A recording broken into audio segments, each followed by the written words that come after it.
ਵਾਹਿਗੁਰੂ ਜੀ ਕਾ ਖਾਲਸਾ ਵਾਹਿਗੁਰੂ ਜੀ ਕੀ ਫਤਿਹ। ਅੱਜ ਦਾ ਇਹ ਇਕੱਠ ਜੋ ਕਿ ਦੋ ਸ਼ਖਸੀਅਤਾਂ ਨੂੰ ਮੁੱਖ ਰੱਖਦੇ ਹੋਏ ਰੱਖਿਆ ਗਿਆ। ਦਲ ਖਾਲਸਾ ਜੋ ਕਿ ਇੱਕ ਇਤਿਹਾਸਕ ਜਥੇਬੰਦੀ ਹੈ, 29 ਮਾਰਚ 1748 ਨੂੰ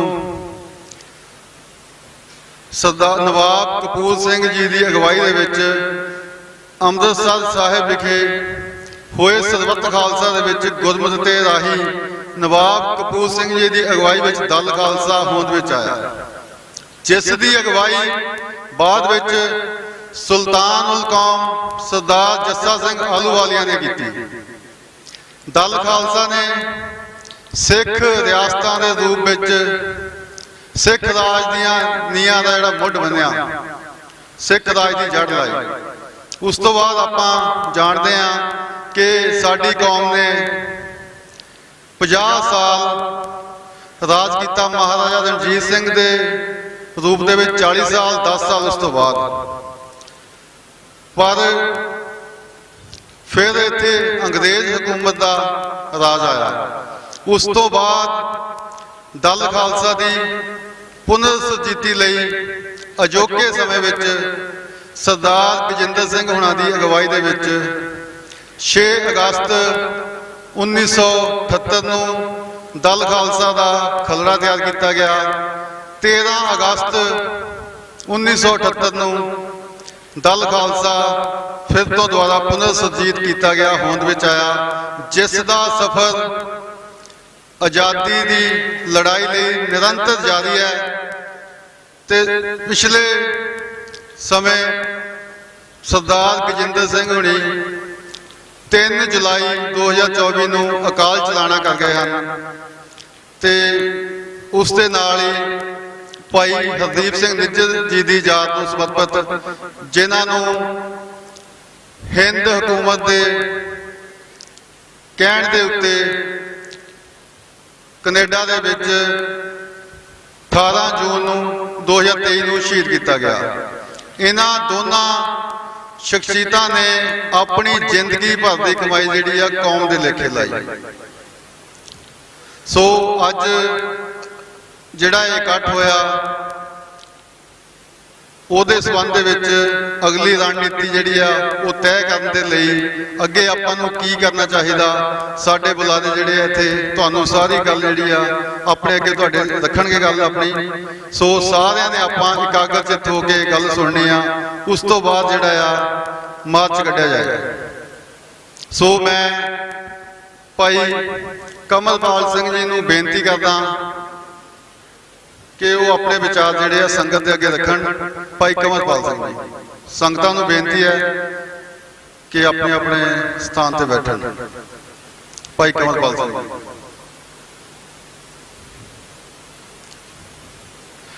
ਅੱਜ ਵਿਚਾਰ ਹੋਏਗੀ ਕਿ ਰੈਫਰੈਂਡਮ ਕੀ ਆ, ਉਸ ਦੀ ਰੂਪ ਰੇਖਾ ਕੀ ਹੋਏਗੀ, ਰੈਫਰੈਂਡਮ ਕਿਸੇ ਖਿੱਤੇ ਦਾ ਹੁੰਦਾ ਜਾਂ ਕੌਮਾਂ ਦਾ ਹੁੰਦਾ, ਉਸ ਵਿਸ਼ੇ ਦੇ ਸਾਰੇ ਤੇ ਵਿਚਾਰ ਹੋਏਗੀ। ਤੇ ਅਸੀਂ ਇਸ ਤੋਂ ਅੱਗੇ ਜਿਹੜਾ ਆ ਸਫ਼ਰ ਆਜ਼ਾਦੀ ਲਈ ਤੈਅ ਕਰਨਾ ਹੈ, ਉਹ ਵਿਚਾਰਾਂ ਵੀ ਹੋਣਗੀਆਂ। ਭਾਈ ਕਮਲਪਾਲ ਸਿੰਘ ਪਹਿਲਾਂ ਆਪਣੇ ਵਿਚਾਰ ਰੱਖਣਗੇ ਤੇ ਭਾਈ ਗਜਿੰਦਰ ਸਿੰਘ ਹੁਣਾਂ ਦੀ ਘਾਲ ਕਮਾਈ ਬਾਰੇ ਵੀ ਦੱਸਣਗੇ।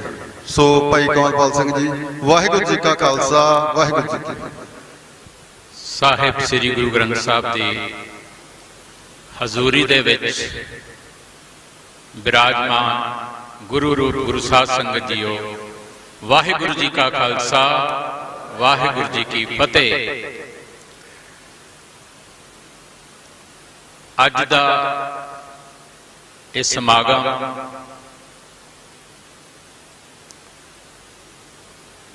ਦਲ ਖਾਲਸਾ ਦੀ 46ਵੀਂ ਸਥਾਪਨਾ ਦਿਵਸ ਮੌਕੇ ਸੱਦਿਆ ਗਿਆ ਔਰ ਇਹ ਸਮਾਗਮ ਇਸ ਵਰੇ ਦਾ ਦੋ ਸ਼ਖਸੀਅਤਾਂ ਨੂੰ ਭਾਈ ਹਰਦੀਪ ਸਿੰਘ ਨਿੱਜਰ ਅਤੇ ਭਾਈ ਗਜਿੰਦਰ ਸਿੰਘ ਨੂੰ ਸਮਰਪਿਤ ਕੀਤਾ ਗਿਆ।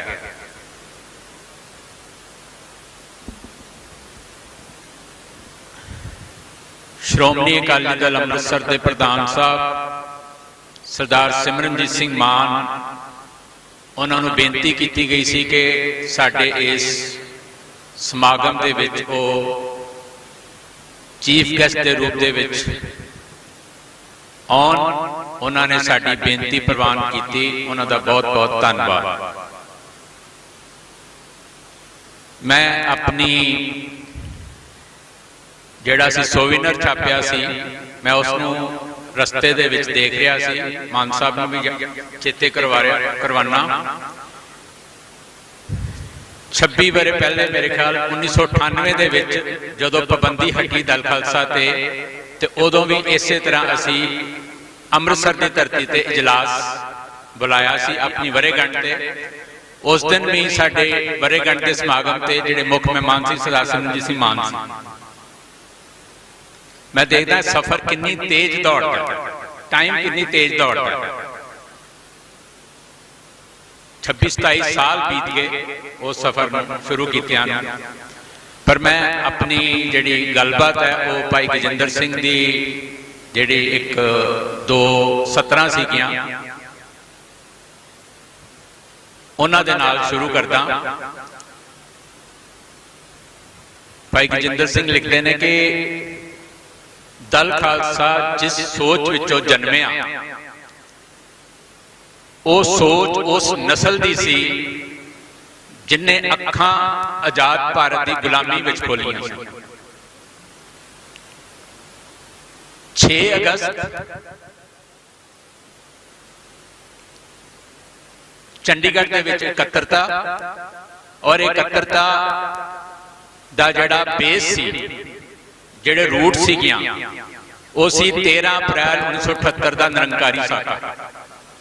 ਨਿਰੰਕਾਰੀ ਸਾਕੇ ਦੇ ਵਿੱਚ 13 ਸਿੰਘਾਂ ਦੀ ਸ਼ਹਾਦਤ ਤੋਂ ਬਾਅਦ ਜਿਹੜੇ ਰੋਹ ਭਰੇ ਜਜ਼ਬਾਤ ਕੌਮ ਦੇ ਵਿੱਚ ਜਾਗੇ, ਉਹਨਾਂ ਜਜ਼ਬਾਤਾਂ ਦੀ ਤਰਜਮਾਨੀ ਕਰਦੇ ਹੋਏ ਬਹੁਤ ਸਾਰੇ ਪੰਜਾਬ ਤੋਂ ਨੌਜਵਾਨ ਜਥੇਬੰਦੀਆਂ ਚੰਡੀਗੜ੍ਹ ਦੇ ਵਿੱਚ 6 ਅਗਸਤ ਨੂੰ ਇਕੱਤਰ ਹੋਈਆਂ ਗੁਰਦੁਆਰਾ ਅਕਾਲਗੜ੍ਹ ਸਾਹਿਬ। ਔਰ ਉਸ ਗੁਰਦੁਆਰੇ ਦੇ ਵਿੱਚ ਇੱਕ ਮਤਾ ਪਾਇਆ ਗਿਆ ਕਿ ਅਸੀਂ ਇਤਿਹਾਸ ਦੇ ਪੰਨਿਆਂ ਤੋਂ ਇੱਕ ਇਤਿਹਾਸਿਕ ਨਾਮ, ਮਹੱਤਵਪੂਰਨ ਨਾਮ ਜਿਹੜਾ ਉਹ ਦੁਬਾਰਾ ਉਸ ਨੂੰ ਉੱਥੋਂ ਚੁੱਕ ਕੇ ਇਤਿਹਾਸ ਦੇ ਪੰਨਿਆਂ ਤੋਂ ਦੁਬਾਰਾ ਅੱਜ ਦੇ ਅਜੋਕੇ ਸਮੇਂ ਦੇ ਵਿੱਚ ਉਸ ਨੂੰ ਪੁਨਰ ਸੁਰਜੀਤ ਕੀਤਾ ਗਿਆ। ਦਲ ਖਾਲਸਾ ਦੇ ਰੂਪ ਦੇ ਵਿੱਚ ਉਹ ਜਥੇਬੰਦੀ ਹੋਂਦ ਵਿੱਚ ਲਿਆਂਦੀ ਗਈ। ਉਸ ਤੋਂ ਪਹਿਲਾਂ ਬਹੁਤ ਸਾਰੀਆਂ ਜਿਹੜੀਆਂ ਐਕਟੀਵਿਟੀ ਭਾਈ ਗਜਿੰਦਰ ਸਿੰਘ ਹੋਣਾ ਦੀਆਂ, ਭਾਈ ਹਰਸਿਮਰਨ ਸਿੰਘ ਦੀਆਂ ਹੋ ਚੁੱਕੀਆਂ ਸੀ, ਔਰ ਉਹ ਸਰਗਰਮ ਸੀ ਪੰਥਕ ਸਫਾ ਦੇ ਵਿੱਚ, ਪੰਥਕ ਪਿੜ ਦੇ ਵਿੱਚ। ਡਾਕਟਰ ਜਗਜੀਤ ਸਿੰਘ ਚੌਹਾਨ, ਸਰਦਾਰ ਕਪੂਰ ਸਿੰਘ, ਸਰਦਾਰ ਗੁਰਤੇਜ ਸਿੰਘ ਮਾਨ ਸਾਹਿਬ ਦੇ ਪਿਤਾ ਜੀ ਸਰਦਾਰ ਜੋਗਿੰਦਰ ਸਿੰਘ ਮਾਨ, ਇਹਨਾਂ ਦੇ ਨਾਲ ਉਹਨਾਂ ਦੀ ਨੇੜਤਾ, ਉਹਨਾਂ ਦੇ ਨਾਲ ਇਹਨਾਂ ਦੀਆਂ ਗੱਲਬਾਤ, ਉਹ ਸਭ ਚੱਲ ਰਿਹਾ ਸੀ। ਬਟ ਨਿਰੰਕਾਰੀ ਕਾਂਡ ਨੇ ਉਹ ਦਿਨ, ਉਹ ਸਮਾਂ, ਉਹ ਟਾਈਮ ਲੈ ਆਂਦਾ ਜਦੋਂ ਸਾਰੇ ਨੌਜਵਾਨਾਂ ਨੇ ਇਕੱਤਰ ਹੋ ਕੇ ਦਲ ਖਾਲਸਾ ਨੂੰ ਪੁਨਰ ਸੁਰਜੀਤ ਕਰਨ ਦਾ ਮਤਾ ਪਾਇਆ ਤੇ 13 ਅਗਸਤ 1978 ਨੂੰ ਐਲਾਨ ਕਰਕੇ ਦਲ ਖਾਲਸਾ ਦੀ ਆਰੰਭਤਾ ਕੀਤੀ ਗਈ। ਸਫ਼ਰ ਮੈਂ ਨਾਲ ਦੇ ਨਾਲ ਤੇਜ਼ੀ ਦੇ ਨਾਲ ਦੱਸਦਾ ਜਾਣਾ ਕਿ ਜਦੋਂ ਇਹ ਸਫ਼ਰ ਸ਼ੁਰੂ ਹੋਇਆ, ਅਖੰਡ ਕੀਰਤਨੀ ਜਥੇ ਦੇ ਸਿੰਘ ਜਿਹੜੇ ਬਾਅਦ ਵਿੱਚ ਬੱਬਰ ਖਾਲਸਾ ਦੇ ਰੂਪ ਦੇ ਵਿੱਚ ਸਾਹਮਣੇ ਆਏ, ਜਥੇਦਾਰ ਤਲਵਿੰਦਰ ਸਿੰਘ, ਜਥੇਦਾਰ ਨਾਗੋਕੇ ਔਰ ਅਮੋਲਕ ਸਿੰਘ ਹੋਣੀ ਜਥੇਦਾਰ, ਇਹ ਸਾਰੇ ਸਿੰਘ ਉਸ ਵੇਲੇ ਐਕਟਿਵ ਸੀ। ਸਰਦਾਰ ਸੁਖਦੇਵ ਸਿੰਘ, ਬੱਬਰ, ਅਨੋਖ ਸਿੰਘ, ਇਹ ਸਾਰੇ ਉਸ ਵੇਲੇ ਅਖੰਡ ਕੀਰਤਨੀ ਜਥੇ ਦੇ ਰੂਪ ਦੇ ਵਿੱਚ ਬਹੁਤ ਐਕਟਿਵ ਸੀ। ਔਰ ਇਹਨਾਂ ਦੇ ਨਾਲ ਸਾਂਝ ਪਈ। ਉਸ ਤੋਂ ਬਾਅਦ ਸੰ ਜਰਨੈਲ ਸਿੰਘ ਸੀਨ ਤੇ ਉਹਨਾਂ ਦਾ ਉਭਾਰ ਹੁੰਦਾ, ਉਹਨਾਂ ਦੀ ਗ੍ਰਿਫਤਾਰੀ ਦਾ ਇੱਕ ਸਬੱਬ ਬਣਦਾ। ਇਸ ਸਮੇਂ ਦੇ ਵਿੱਚ ਭਾਈ ਗਜਿੰਦਰ ਸਿੰਘ ਤੇ ਉਹਨਾਂ ਦੇ ਸਾਥੀਆਂ ਨੇ ਖਾਲਿਸਤਾਨ ਦੇ ਨਾਮ ਤੇ ਮਾਰਚ, ਸੈਮੀਨਾਰ, ਜੋ ਵੀ ਉਹ ਆਯੋਜਿਤ ਉਸ ਵੇਲੇ ਕਰ ਸਕਦੇ ਸੀ ਉਹਨਾਂ ਨੇ ਕੀਤੇ, ਕਿਉਂਕਿ ਦਲ ਖਾਲਸਾ ਨੇ ਆਪਣੇ ਪਹਿਲੇ ਇਜਲਾਸ ਦੇ ਵਿੱਚ ਗੁਰਦਾਸਪੁਰ 1980 ਦੇ ਵਿੱਚ ਜਿਹੜਾ ਪਾਰਟੀ ਦਾ ਏਜੰਡਾ ਸੀ ਉਹ ਸੋਵਰਨ 6 ਸਟੇਟ ਦੀ ਕਾਇਮੀ ਨਿਸ਼ਚਿਤ ਕਰ ਲਿਆ ਸੀ। 1980 ਦੀ ਜਿਹੜੀ ਪਹਿਲਾ ਇਜਲਾਸ ਹੋਇਆ ਬਣਨ ਤੋਂ ਬਾਅਦ ਉਸ ਵਿੱਚ ਜਿਹੜਾ ਏਜੰਡਾ ਜਿਹੜੇ ਮੁੱਖ ਨਿਸ਼ਾਨੇ ਮਿਥੇ ਗਏ ਉਹਦੇ ਵਿੱਚ ਸੋਵਰਨ ਸਿੱਖ ਸਟੇਟ ਦੀ ਕਾਇਮੀ ਸੀ। ਸੋ ਉਸ ਨਾਮ ਤੇ ਜਦੋਂ ਇਹਨਾਂ ਨੇ ਆਪਣੀਆਂ ਐਕਟੀਵਿਟੀਜ਼ ਸ਼ੁਰੂ ਕੀਤੀਆਂ ਤਾਂ ਜਦੋਂ ਸੰਤ ਜਰਨੈਲ ਸਿੰਘ ਦੀ ਗ੍ਰਿਫਤਾਰੀ ਹੁੰਦੀ ਹੈ ਉਸ ਤੋਂ ਬਾਅਦ ਇਹਨਾਂ ਨੂੰ ਜਹਾਜ਼ ਲੈ ਕੇ ਜਾਣਾ ਪੈਂਦਾ। ਜਹਾਜ਼ ਤੋਂ ਬਾਅਦ ਜਿਹੜੀ ਲੀਡਰਸ਼ਿਪ ਹੈ ਉੱਧਰ ਕੈਦ ਹੋ ਜਾਂਦੀ ਹੈ। ਹਰਸਿਮਰਨ ਸਿੰਘ ਦਰਬਾਰ ਸਾਹਿਬ ਦੇ ਵਿੱਚ ਪ੍ਰੈਸ ਕਾਨਫਰੰਸ ਕਰਦੇ ਨੇ ਔਰ ਜਹਾਜ਼ ਅਗਵਾ ਦੀ ਜ਼ਿੰਮੇਵਾਰੀ ਕਬੂਲਦੇ ਨੇ। ਉਹਨਾਂ ਦੀ ਫਿਰ ਬਾਅਦ ਵਿੱਚ ਗ੍ਰਿਫਤਾਰੀ ਹੁੰਦੀ ਹੈ ਉਸੇ ਕੇਸ ਦੇ ਵਿੱਚ। ਬਾਕੀ ਦੇ ਸਿੰਘ ਜਿਹੜੇ ਸੀਗੇ ਜਥੇਬੰਦੀ ਦੇ ਉੱਤੇ 1 ਮਈ 1982 ਨੂੰ ਪਾਬੰਦੀ ਲਗਾ ਦਿੱਤੀ ਜਾਂਦੀ ਹੈ, ਬੈਨ ਕਰ ਦਿੱਤਾ ਜਾਂਦਾ ਹੈ। 2 ਜਥੇਬੰਦੀਆਂ ਇਕੱਠੇ ਇੱਕੋ ਦਿਨ ਇੱਕ ਨੋਟੀਫਿਕੇਸ਼ਨ ਦੇ ਨਾਲ ਬੈਨ ਕੀਤੀਆਂ ਗਈਆਂ, ਕੌਂਸਲ ਆਫ ਖਾਲਿਸਤਾਨ ਤੇ ਦਲ ਖਾਲਸਾ 1 ਮਈ 1982। ਇਸ ਪਾਬੰਦੀ ਤੋਂ ਬਾਅਦ ਜਿਹੜੇ ਸਿੰਘ ਰੂਪੋਸ਼ ਹੋ ਗਏ ਉਹ ਵਿਦੇਸ਼ਾਂ ਨੂੰ ਨਿਕਲ ਗਏ, ਜਿਹੜੇ ਇੱਥੇ ਸੀ ਉਹਨਾਂ ਨੂੰ ਗ੍ਰਿਫਤਾਰ ਕਰ ਲਿਆ ਗਿਆ। ਸਮਾਂ ਤੇਜ਼ੀ ਨਾਲ ਨਿਕਲਦਾ ਗਿਆ। ਭਾਈ ਗਜਿੰਦਰ ਸਿੰਘ ਹੋਣਾ ਨੂੰ ਸਾਥੀਆਂ ਨੂੰ ਉੱਧਰ ਪਾਕਿਸਤਾਨ ਦੇ ਵਿੱਚ ਉਮਰ ਕੈਦ ਦੀ ਸਜ਼ਾ ਹੋ ਗਈ। ਜਥੇਬੰਦੀ ਇੱਕ ਤਰ੍ਹਾਂ ਨਾਲ ਪਿੰਡ ਵਿੱਚੋਂ ਗੈਰ ਹਾਜ਼ਰ ਹੋ ਗਈ। ਲੰਮਾ ਸਮਾਂ ਲੱਗ ਗਿਆ, 15-16 ਸਾਲ ਤਕਰੀਬਨ ਦਲ ਖਾਲਸਾ ਪੰਜਾਬ ਦੇ ਪਿੰਡ ਤੋਂ ਗੈਰ ਹਾਜ਼ਰ ਰਿਹਾ। 1998 ਦੇ ਵਿੱਚ ਜਦੋਂ ਦੁਬਾਰਾ ਮੌਕਾ ਮਿਲਿਆ ਤੇ ਅਸੀਂ ਜਿਹੜੀ ਪਾਬੰਦੀ ਲੱਗੀ ਸੀ ਉਸ ਨੂੰ ਚੈਲੰਜ ਕਰਨ ਲਈ ਹਾਈ ਕੋਰਟ ਦਾ ਦਰਵਾਜ਼ਾ ਖੜਕਾਇਆ, ਕਿਉਂਕਿ ਉਹ ਹਰ ਸਾਲ ਜਿਹੜੀ ਪਾਬੰਦੀ ਹੁੰਦੀ ਹੈ ਅੰਡਰ UAPA ਹੁੰਦੀ ਹੈ, ਜੁਆਪਾ ਦੇ ਅਧੀਨ ਲੱਗਦੀ ਹੈ। ਤੇ ਪਹਿਲਾਂ ਇਹ 2-2 ਸਾਲ ਲਈ ਲੱਗਦੀ ਸੀ। ਹੁਣ ਜਿੰਨੀਆਂ ਵੀ ਇਹ ਪਾਬੰਦੀਆਂ ਹੁਣ ਜਿਹੜੀਆਂ ਜਥੇਬੰਦੀਆਂ ਤੇ ਲੱਗ ਰਹੀਆਂ 5-5 ਸਾਲ ਦੇ ਟਾਈਮ ਪੀਰੀਅਡ ਲਈ ਲੱਗ ਰਹੀਆਂ ਨੇ, ਉਦੋਂ 2-2 ਸਾਲ ਲਈ ਲੱਗਦੀਆਂ ਸੀ। 17-18 ਦੇ ਵਿੱਚ ਸਾਨੂੰ ਉਸ ਵੇਲੇ ਬਹੁਤ ਵੱਡਾ ਹੁਲਾਰਾ ਮਿਲਿਆ ਜਦੋਂ ਭਾਜੀ ਦਲਜੀਤ ਸਿੰਘ ਦੀ ਅਗਵਾਈ ਵਾਲੀ, ਭਾਈ ਜਥੇਦਾਰ ਕੁਲਬੀਰ ਸਿੰਘ ਬੜਾ ਪਿੰਡ ਦੀ ਅਗਵਾਈ ਵਾਲੀ ਅਕਾਲੀ ਦਲ ਪੰਚ ਪ੍ਰਧਾਨੀ ਨੇ ਦਲ ਖਾਲਸਾ ਨਾਲ ਏਕਤਾ ਕਰਕੇ ਦੋਨਾਂ ਨੇ ਇੱਕ ਜਥੇਬੰਦੀ ਦੇ ਰੂਪ ਦੇ ਵਿੱਚ ਕੰਮ ਕਰਨ ਦਾ ਫੈਸਲਾ ਕੀਤਾ। ਭਾਜੀ ਦਲਜੀਤ ਸਿੰਘ ਏਕਤਾ ਤੱਕ ਨਾਲ ਸੀ, ਪਰ ਏਕਤਾ ਤੋਂ ਬਾਅਦ ਉਹ ਅੰਦਰ ਨਹੀਂ ਆਏ। ਉਹਨਾਂ ਨੇ ਆਪਣਾ ਰਸਤਾ, ਆਪਣੀ ਵਰਕਿੰਗ ਅੱਡ ਵੱਖਰੀ ਕਰ ਲਈ ਔਰ ਉਹ ਆਪਣਾ ਇੰਡੀਪੈਂਡੈਂਟ ਇਸ ਵੇਲੇ ਚੱਲ ਰਹੇ ਨੇ। ਬਟ ਉਹਨਾਂ ਦੇ ਜਿਹੜੇ ਸਾਥੀ ਨੇ ਜਥੇਦਾਰ ਕੁਲਬੀਰ ਸਿੰਘ ਬੜਾ ਪਿੰਡ ਦੀ ਅਗਵਾਈ ਹੇਠ ਜੋ ਆਏ ਸੀ, ਉਹ ਅੱਜ ਪਾਰਟੀ ਦੇ ਅੰਦਰ, ਪਾਰਟੀ ਦੇ ਲਈ ਉਹ ਦਲ ਖਾਲਸਾ ਦਾ ਹੀ ਹੁਣ ਰੂਪ ਨੇ। ਬੜਾ ਪਿੰਡ ਨੂੰ ਕਿਸੇ ਕਾਰਨਾਂ ਕਰਕੇ ਉਹਨਾਂ ਦੀ ਲਾਈਫ ਕਨਵਿਕਸ਼ਨ ਹੋ ਗਈ, ਉਹਨਾਂ ਨੂੰ ਉਮਰ ਕੈਦ ਦੀ ਸਜ਼ਾ ਹੋ ਗਈ। ਉਸ ਤੋਂ ਬਾਅਦ ਉਹਨਾਂ ਦੀ ਜਗ੍ਹਾ ਤੇ ਹਰਪਾਲ ਸਿੰਘ ਚੀਮਾ ਜਿਹੜੇ ਨੇ ਉਹ ਪਾਰਟੀ ਦੀ ਵਾਗਡੋਰ ਉਸ ਦਿਨ ਤੋਂ ਸੰਭਾਲ ਰਹੇ ਨੇ ਔਰ ਅਸੀਂ ਵੇਟ ਕਰਦੇ ਹਾਂ ਕਿ ਭਾਜੀ ਬੜਾ ਪਿੰਡ ਵੀ ਜਲਦੀ ਵਾਪਸ ਆਉਣ। ਜਿਹੜੀ ਸੇਵਾ ਉਹਨਾਂ ਦੇ ਹਿੱਸੇ ਆਈ ਸੀ, ਜਿਹੜੀ ਉਹ ਨਹੀਂ ਕਰ ਸਕੇ, ਉਹ ਆ ਕੇ ਕਰਨ।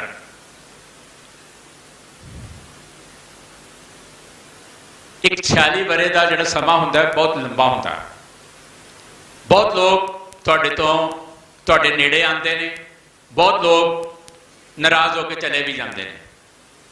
ਸਾਡੇ ਨਾਲ ਵੀ ਕੁਝ ਜਿਹੜਾ ਸਾਡਾ ਪਰਿਵਾਰ ਸੀ ਉਹਦੇ ਚੋਂ ਕੁਝ ਲੋਕ ਨਾਰਾਜ਼ ਹੋ ਕੇ ਚਲੇ ਗਏ। ਜੇ ਉਹਨਾਂ ਦੇ ਜੈਨੂਇਨ ਗ੍ਰੀਵੈਂਸਿਸ ਹੋਣ ਉਹ ਜ਼ਰੂਰ ਐਡਰੈਸ ਕੀਤੇ ਜਾਣਗੇ। ਅਗਰ ਉਹ ਆਪਣੇ ਵੱਡੇ ਪਰਿਵਾਰ ਦੇ ਵਿੱਚ ਵਾਪਸ ਆ ਕੇ ਕੰਮ ਕਰਨਾ ਚਾਹੁੰਦੇ ਨੇ ਤੇ ਉਹ ਹਮੇਸ਼ਾ ਵੈਲਕਮ ਨੇ। ਬਟ ਜੇ ਉਹਨਾਂ ਨੂੰ ਲੱਗਦਾ ਕਿ ਉਹ ਆਪਣੇ ਤੌਰ ਤੇ ਜ਼ਿਆਦਾ ਕੌਮ ਦੀ ਸੇਵਾ ਕਰ ਸਕਦੇ ਨੇ ਤੇ ਉਹਨਾਂ ਨੂੰ ਮੁਬਾਰਕ, ਉਹਨਾਂ ਦਾ ਰਸਤਾ। ਸਾਡੇ ਵਿੱਚ ਇੱਕ ਬਹੁਤ ਵੱਡੀ ਅਸੀਂ ਤਬਦੀਲੀ ਪਿਛਲੇ 3-4 ਸਾਲ ਤੋਂ ਲਿਆ ਰਹੇ ਹਾਂ, ਪ੍ਰੋਸੈਸ 'ਚ ਹਾਂ ਕਿ ਅਸੀਂ ਆਪਣੀ ਜਿਹੜੀ ਲੀਡਰਸ਼ਿਪ ਹੈ, ਜਿਹੜੇ ਆਪਣੇ ਆਫਿਸ ਬੈਰੀਅਰ ਨੇ, ਉਹ ਨੌਜਵਾਨਾਂ ਨੂੰ ਅਪਾਇੰਟ ਕਰਕੇ ਵਾਗਡੋਰ ਉਹਨਾਂ ਨੂੰ ਦਿੱਤੀ ਜਾਵੇ। ਤੇ ਅੱਜ 46 ਵਰੇ ਅਸੀਂ ਪੂਰੇ ਕਰ ਲਏ ਨੇ, ਜਿਹਦੇ ਚੋਂ 15-16 ਵਰੇ ਅਸੀਂ ਜਲਾਵਤ ਨਹੀਂ ਕੱਟੀ ਹੈ, ਬਾਕੀ ਦਾ ਸਮਾਂ ਸਾਡਾ ਇੱਥੇ ਦਾ। ਸਾਡੀ ਇਹ ਰੀਝ ਹੈ ਔਰ ਅਸੀਂ ਕੋਸ਼ਿਸ਼ ਵੀ ਕਰ ਰਹੇ ਹਾਂ ਕਿ ਜਦੋਂ ਪਾਰਟੀ ਆਪਣਾ 50th ਫਾਊਂਡੇਸ਼ਨ ਡੇ ਮਨਾਵੇ, 50 ਸਾਲ ਪੂਰੇ ਕਰੇ, ਉਦੋਂ ਤੱਕ ਨੌਜਵਾਨ ਇਸ ਜਥੇਬੰਦੀ ਦੀ ਪੂਰਨ ਰੂਪ ਦੇ ਵਿੱਚ ਅਗਵਾਈ ਲੈ ਚੁੱਕੇ ਹੋਣ। ਇਹ ਕੋਈ ਸਾਡਾ ਦਾਵਾ ਨਹੀਂ ਹੈ ਕਿ ਜਿਹੜੇ ਨੌਜਵਾਨ ਸਾਡੇ ਨਾਲ ਪਿਛਲੇ ਇੰਨੇ ਵਰਿਆਂ ਤੋਂ ਕੰਮ ਕਰ ਰਹੇ ਨੇ ਸਿਰਫ ਉਹੀ ਕੌਮ ਦੀ ਵਾਗਡੋਰ ਦੇ ਹੱਕਦਾਰ ਨੇ। ਨਹੀਂ, ਸਾਡੀਆਂ ਇਹਨਾਂ ਜਥੇਬੰਦੀਆਂ ਤੋਂ ਬਾਹਰੋਂ ਵੀ ਅਗਰ ਆ ਕੇ ਕੋਈ ਆਪਣੀ ਕ੍ਰੈਡੀਬਿਲਿਟੀ, ਆਪਣਾ ਹੁਨਰ, ਆਪਣੀ ਦ੍ਰਿੜਤਾ, ਆਪਣੀ ਕਮਿਟਮੈਂਟ ਪ੍ਰੂਫ ਕਰਦਾ ਹੈ ਔਰ ਅੱਗੇ ਨਿਕਲਦਾ ਹੈ ਤੇ ਅਸੀਂ ਉਹਨੂੰ ਵੀ ਵੈਲਕਮ ਕਰਾਂਗੇ।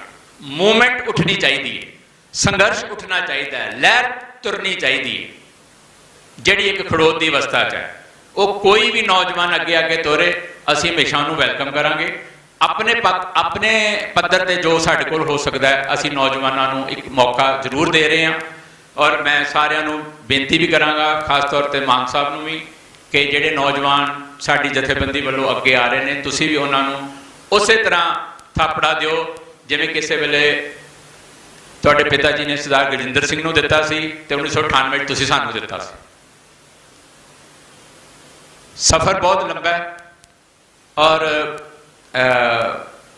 ਕਹਿਣ ਨੂੰ ਵੀ ਬਹੁਤ ਕੁਛ ਹੈ, ਬਟ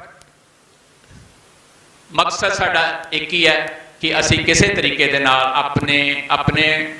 ਆਪਣੀ ਇਸ ਉਮਰ ਦੇ ਵਿੱਚ ਆਪਣੇ ਹੁੰਦਿਆਂ ਦੁਬਾਰਾ ਮੂਵਮੈਂਟ ਨੂੰ ਉਸ ਸਿਖਰਾਂ ਤੇ ਦੇਖ ਸਕੀਏ।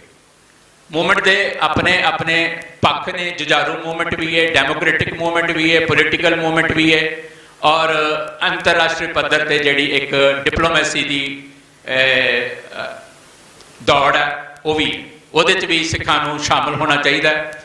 ਬਾਰ-ਬਾਰ ਗੱਲ ਵੀ ਹੁੰਦੀ ਹੈ right to self determination the, referendum ਦੀ। ਮੈਂ ਨਾ ਉਹਦਾ ਜਿਹੜਾ UN ਦਾ ਚਾਰਟਰ ਪੜ੍ਹ ਰਿਹਾ ਸੀ ਤੇ ਕਾਫੀ ਜਗ੍ਹਾ ਤੇ ਜਿਹੜਾ ਇਹਦਾ ਜ਼ਿਕਰ ਹੈ UN ਦੇ ਵਿੱਚ ਰਾਈਟ ਟੂ ਸੈਲਫ ਡਿਟਰਮੀਨੇਸ਼ਨ ਦਾ ਜ਼ਿਕਰ ਹੈਗਾ, ਸਵੈ ਨਿਰਣੇ ਦੇ ਹੱਕ ਦਾ ਜ਼ਿਕਰ ਹੈਗਾ। ਜਦੋਂ ਸਵੈ ਨਿਰਣੇ ਦਾ ਹੱਕ ਮਿਲਦਾ ਤੇ ਫਿਰ ਅੱਗੋਂ ਪਲੇਬੀਸਾਈਡ ਨਾ ਦੇ ਦਿਓ, ਰੈਫਰੈਂਡਮ ਨਾ ਦੇ ਦਿਓ, ਜੋ ਮਰਜ਼ੀ ਤੁਸੀਂ ਉਹਦਾ ਨਾਂ ਦੇ ਦਿਓ, ਪਰ ਪਹਿਲਾਂ ਇੱਕ ਹੱਕ ਤੁਹਾਨੂੰ ਦਿੱਤਾ ਜਾਂਦਾ ਹੈ ਅੰਡਰ UN ਚਾਰਟਰ। ਤੇ ਜਿਹੜੇ ਮੁਲਕਾਂ ਨੂੰ ਮਿਲਿਆ, ਚਾਹੇ ਕੁਇਬਿਕ ਨੂੰ ਮਿਲਿਆ ਚਾਹੇ ਸਕਾਟਲੈਂਡ ਨੂੰ ਮਿਲਿਆ, ਉਹਨਾਂ ਦੋਹਾਂ ਮੁਲਕਾਂ ਦੇ ਵਿੱਚ ਉਹਨਾਂ ਦੀਆਂ ਸਰਕਾਰਾਂ ਨੇ ਦਿੱਤਾ, ਇਸ ਕਰਕੇ ਉੱਥੇ ਪੀਸਫੁਲ ਰੈਫਰੈਂਡਮ ਹੋਇਆ। ਕੈਟੇਲੋਨੀਆ ਦੇ ਵਿੱਚ ਸਪੇਨ ਤੋਂ ਬਗਾਵਤ ਕਰਕੇ ਉਸ ਸੂਬੇ ਨੇ ਰੈਫਰੈਂਡਮ ਕਰਵਾਇਆ। ਰੈਫਰੈਂਡਮ ਤੋਂ ਜਿੱਤ ਵੀ ਗਏ ਨੇ, ਪਰ ਜਿਹੜੀ ਮੇਨ ਸਰਕਾਰ ਸੀ ਸਪੇਨ ਦੀ ਉਹਨੇ ਉਹਨੂੰ ਪ੍ਰਵਾਨ ਨਹੀਂ ਕੀਤਾ ਤੇ ਜਿਹੜੇ ਉਹ ਰੈਫਰੈਂਡਮ ਕਰਵਾਉਣ ਵਾਲੇ ਪ੍ਰਬੰਧਕ ਸੀ ਸਾਰਿਆਂ ਨੂੰ ਜੇਲ੍ਹ 'ਚ ਡੱਕ ਦਿੱਤਾ ਗਿਆ। ਹੋਰ ਜਿੱਥੇ UN ਦੇ ਇੰਟਰਵੈਂਸ਼ਨ ਨਾਲ ਹੋਇਆ ਉੱਥੇ ਸੌਖਾ ਨਹੀਂ ਹੋਇਆ, ਬਹੁਤ ਬਲੱਡ ਸ਼ੈਡ ਹੋਇਆ। ਮੈਂ ਸਿਰਫ ਇਹੀ ਕਹਾਂਗਾ ਕਿ ਇਹ ਨਾਮੁਮਕਿਨ ਨਹੀਂ ਹੈ ਪਰ ਇੰਨਾ ਸੌਖਾ ਵੀ ਨਹੀਂ। ਇਹਦੇ ਲਈ ਸਾਨੂੰ ਮਾਹੌਲ ਵੀ ਬਣਾਉਣਾ ਪਏਗਾ, ਸੰਘਰਸ਼ ਵੀ ਖੜਾ ਕਰਨਾ ਪਏਗਾ, ਲੋਕਾਂ ਨੂੰ ਵੀ ਦੇ ਅੰਦਰ ਜਾਗਰਤੀ ਵੀ ਲਿਆਉਣੀ ਪਏਗੀ, ਲੋਕ ਸੜਕਾਂ ਤੇ ਵੀ ਆਉਣਗੇ। ਤੇ ਸਭ ਤੋਂ ਵੱਡੀ ਗੱਲ ਹੈ ਕਿ ਸਾਨੂੰ ਇੱਕ ਮੁਲਕ, ਇੱਕ ਨਹੀਂ ਇੱਕ ਬਲੌਕ ਮੁਲਕ, ਸਾਨੂੰ ਆਪਣੇ ਹੱਕ ਵਿੱਚ ਖੜੇ ਕਰਨੇ ਪੈਣਗੇ ਜਿਹੜੇ UN ਦੇ ਵਿੱਚ ਸਾਡੀ ਗੱਲ ਨੂੰ ਲੈ ਕੇ ਜਾਣ। ਅਸੀਂ ਨਹੀਂ ਲੈ ਕੇ ਜਾ ਸਕਦੇ, ਅਸੀਂ ਮੈਮੋਰੈਂਡਮ ਦੇ ਸਕਦੇ ਹਾਂ। ਜਿਹੜਾ ਬਾਹਰ ਇਹ ਰੈਫਰੈਂਡਮ ਹੋ ਰਹੇ ਨੇ ਇਹ ਸਾਰਾ ਕੁਝ ਇਕੱਠਾ ਕਰਕੇ ਜਾਣਾ UN ਨੂੰ ਹੀ ਹੈ।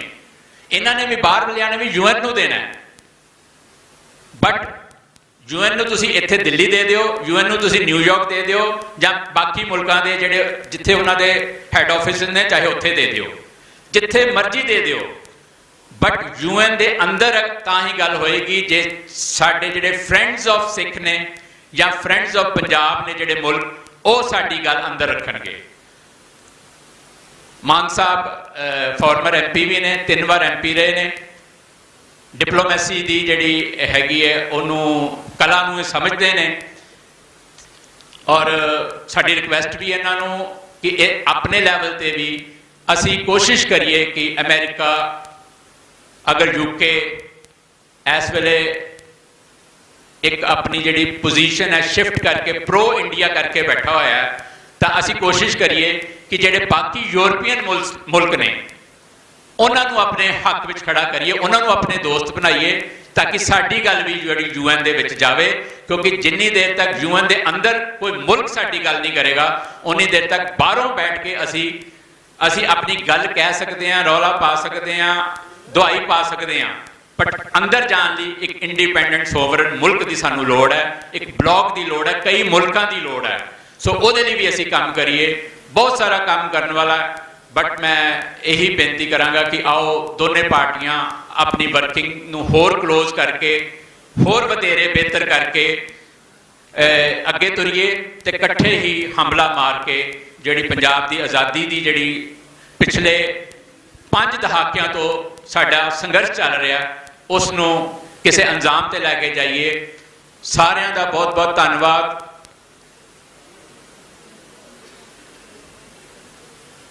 मान साहब की पार्टी होर भी बहुत सारे जिहड़े पब्लिक फिगर्स ने जदों असी इकट्ठे काम किया सी, सरदार गुरदीप सिंह बठिंडा भी साडे नाल सी, करनैल सिंह पंजोली भी साडे नाल सी, प्रोफैसर जगमोहन सिंह सीगे, भाजी दलजीत सीगे, सारियां दे नाल असी मिल के काम किया और सारियां दे नाल सानू मिल के काम करन दे विच एक संतुष्टि है।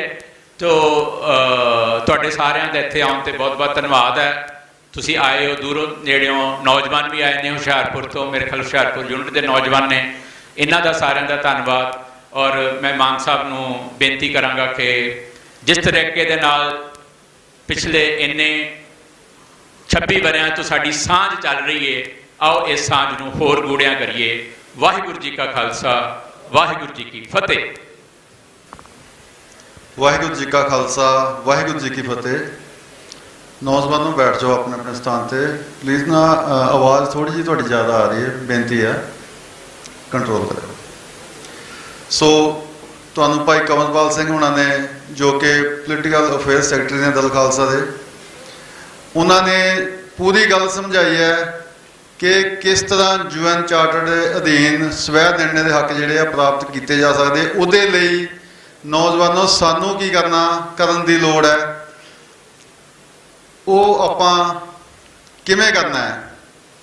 सानू उहदे लई जागृति लियाउण दे लई सिर नाल सिर जोड़ के बैठ के पिंडां दे विच अपने अपने इलाकों दे विच नौजवानों को जागरूक करना कि असी हक लैण दे लई जूझीए ते ये जिहड़े हक लैण दे लई असी तत्पर हाँ ते सानू कोई दुनिया की ताकत जिहड़ी है रोक भी नहीं सकती।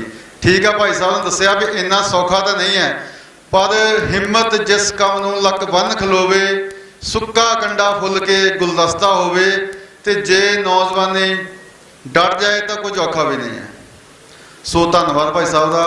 हुण मैं बेनती करदा श्रोमणी अकाली दल अमृतसर के प्रधान सरदार सिमरनजीत सिंह मान होना नूं कि वो अपने विचार रखणगे, जिन्हां ने अपनी सारी जिंदगी कौम के संघर्ष के लेखे लाती ते अजे भी डटे हुए हैं। नौजवानों सानू इन्हां तो सेहत लैण की भी लोड़ आ। इन्हां वल देख के साडे जज्बा इन्ना बनना चाहिए कि बजुर्ग किन्ने अपनी उम्र दे विच भी लगे हुए आ ते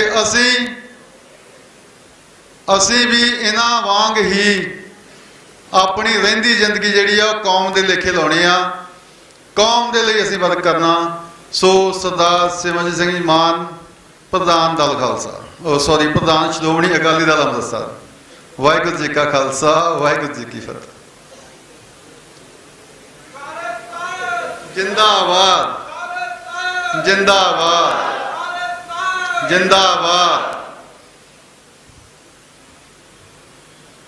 सत्कारयोग साध संगत जी, निमरता सहित आपनूं फतेह अर्ज करते हैं। वाहिगुरू जी का खालसा, वाहिगुरू जी की फतेह। अज साडी कौम दे लई फकर का दिन है कि दल खालसा जिहड़ा शुरू तो ही सिख कौम की आज़ादी का जंग लड़ रहा है, उस दा स्थापना दिवस अज मनाया जा रहा है। भाई कंवरपाल सिंह ने सानू सारा इतिहास दल खालसा का दिता है, शुरू तो दिता है जदों नवाब कपूर सिंह ने ये जथेबंदी खड़ी की सीगी। सो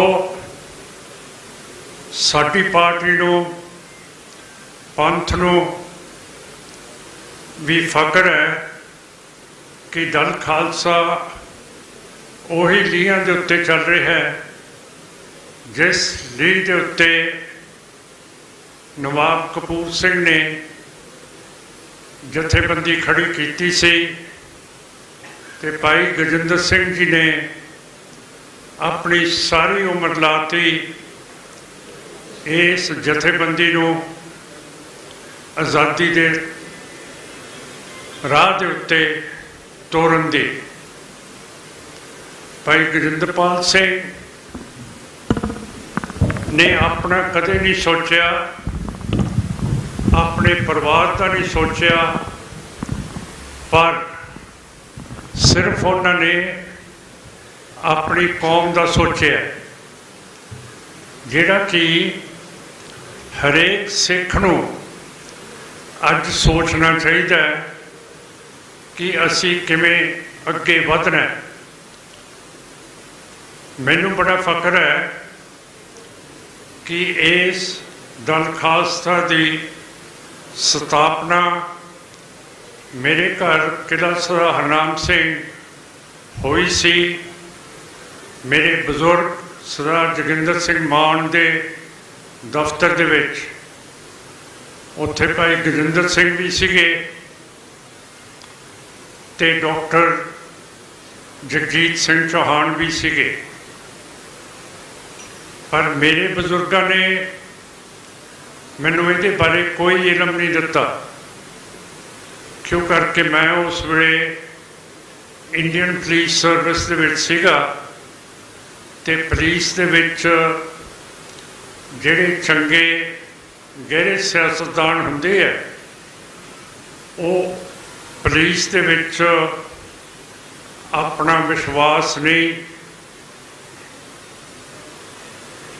ਭੇਤ ਨਹੀਂ ਦਿੰਦੇ।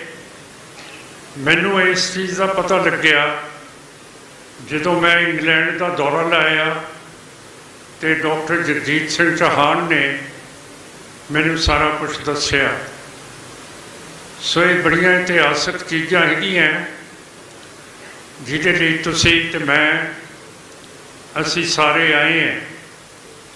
ਸਾਡੀ ਪਾਰਟੀ ਨੇ ਹਮੇਸ਼ਾ ਦਲ ਖਾਲਸਾ ਦੀ ਸਪੋਰਟ ਕੀਤੀ ਹੈ ਤੇ ਭਾਈ ਹਰਪਾਲ ਸਿੰਘ ਚੀਮਾ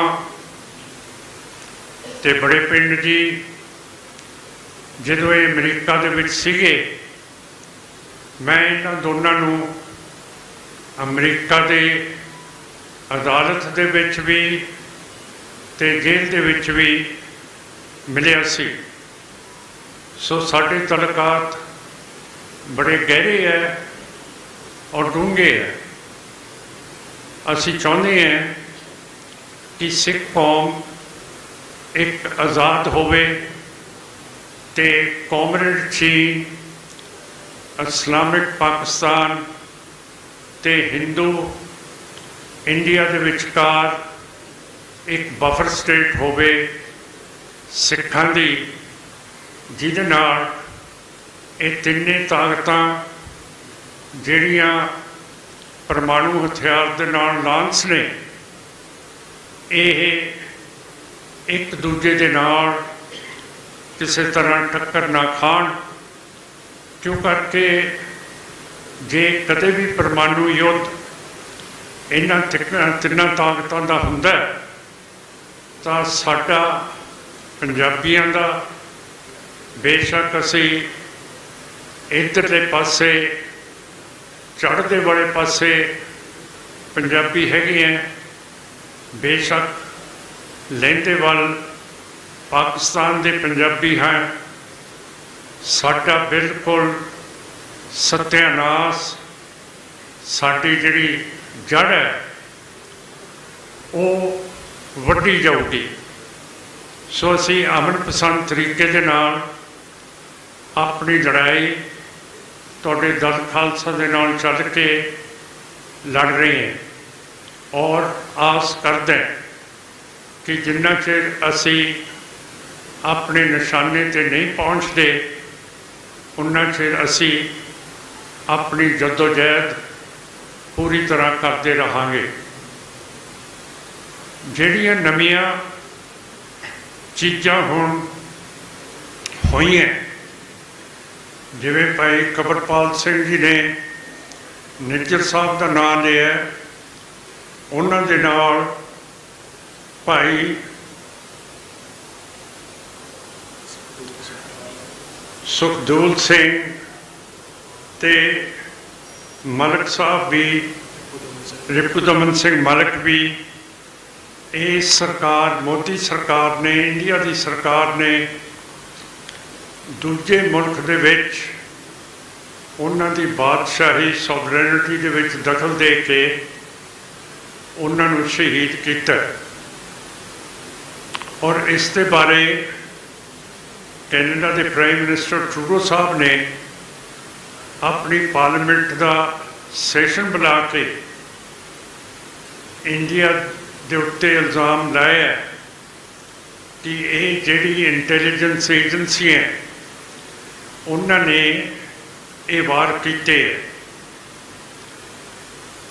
ਔਰ ਹੁਣ 4 ਦੋਸ਼ੀ ਫੜੇ ਗਏ ਹੈ ਜਿਨ੍ਹਾਂ ਨੇ ਇਹ ਸਿੱਖਾਂ ਨੂੰ ਸ਼ਹੀਦ ਕੀਤਾ।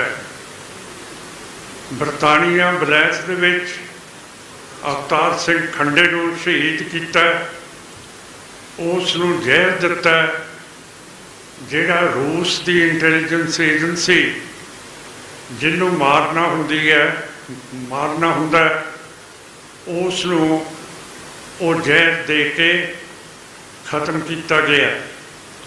ਪਰ ਅਜੇ ਤੱਕ ਬਰਤਾਨੀਆ ਨੇ ਕੋਈ ਕਦਮ ਨਹੀਂ ਚੁੱਕਿਆ ਇਸ ਦੀ ਤਫਤੀਸ਼ ਜਾਂ ਪੈਰਵੀ ਕਰਨ ਦੇ ਲਈ। ਸਾਨੂੰ ਆਸ ਹੈ ਕਿ ਜਿਹੜੀ ਨਵੀਂ ਸਰਕਾਰ ਲੇਬਰ ਦੀ ਆਈ ਹੈ ਉਹ ਖੰਡਾ ਸਾਹਿਬ ਦੀ ਮੌਤ ਦੀ ਸ਼ਹੀਦੀ ਦੀ ਪੂਰੀ ਤਰ੍ਹਾਂ ਤਫਤੀਸ਼ ਕਰਨਗੇ। ਪਾਕਿਸਤਾਨ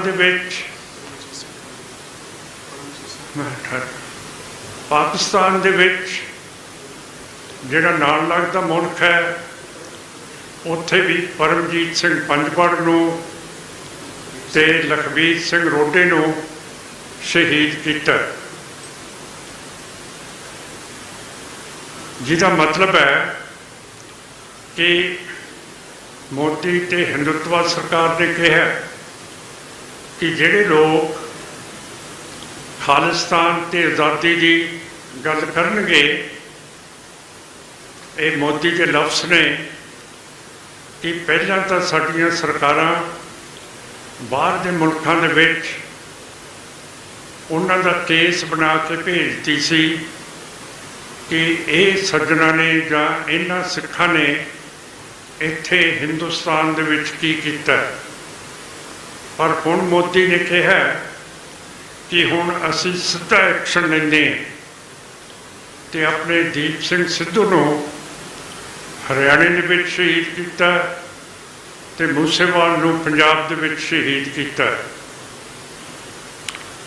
ਜਦ ਦਾ ਪੰਨੂ ਦੇ ਉੱਤੇ ਵਾਰ ਹੋਣਾ ਸੀਗਾ, ਉਹ ਅਮਰੀਕਾ ਦੀ ਖੁਫੀਆ ਏਜੰਸੀ ਨੇ ਪਹਿਲਾਂ ਹੀ ਫੜ ਲਿਆ ਔਰ ਹਿੰਦੁਸਤਾਨ ਦੀ ਸਰਕਾਰ ਦੇ ਨਾਲ ਗੱਲਬਾਤ ਕੀਤੀ ਕਿ ਸਿੱਧਾ ਤੁਹਾਡਾ ਹੱਥ ਹੈ ਕਿ ਅਮਰੀਕਨ ਸਿਟੀਜ਼ਨ ਪੰਨੂ ਨੂੰ ਤੁਸੀਂ ਕਤਲ ਕਰਾਉਣਾ ਸੀ ਤੇ ਜਿਹੜਾ ਗੁਪਤਾ ਜਿਹੜਾ ਅਸੀਂ ਫੜ ਲਿਆ ਉਹਨੇ ਵੀ ਦੱਸਿਆ ਕਿ ਅਸੀਂ ਫਲਾਣੀ ਜਥੇਬੰਦੀਆਂ ਤੋਂ ਤੇ ਅਮਰੀਕਾ ਦੀ ਸਰਕਾਰ ਦੀ ਖੁਫੀਆ ਏਜੰਸੀਆਂ ਤੋਂ ਗੁਪਤੇ ਤੇ ਇੰਡੀਆ ਨੂੰ ਨਹੀਂ ਸੀ ਪਤਾ ਕਿ ਗੁਪਤਾ ਤੇ ਇੰਡੀਆ ਅਮਰੀਕਾ ਦੀਆਂ ਖੁਫੀਆ ਏਜੰਸੀਆਂ ਨਾਲ ਗੱਲ ਕਰ ਰਿਹਾ ਹੈ ਕਿ ਅਸੀਂ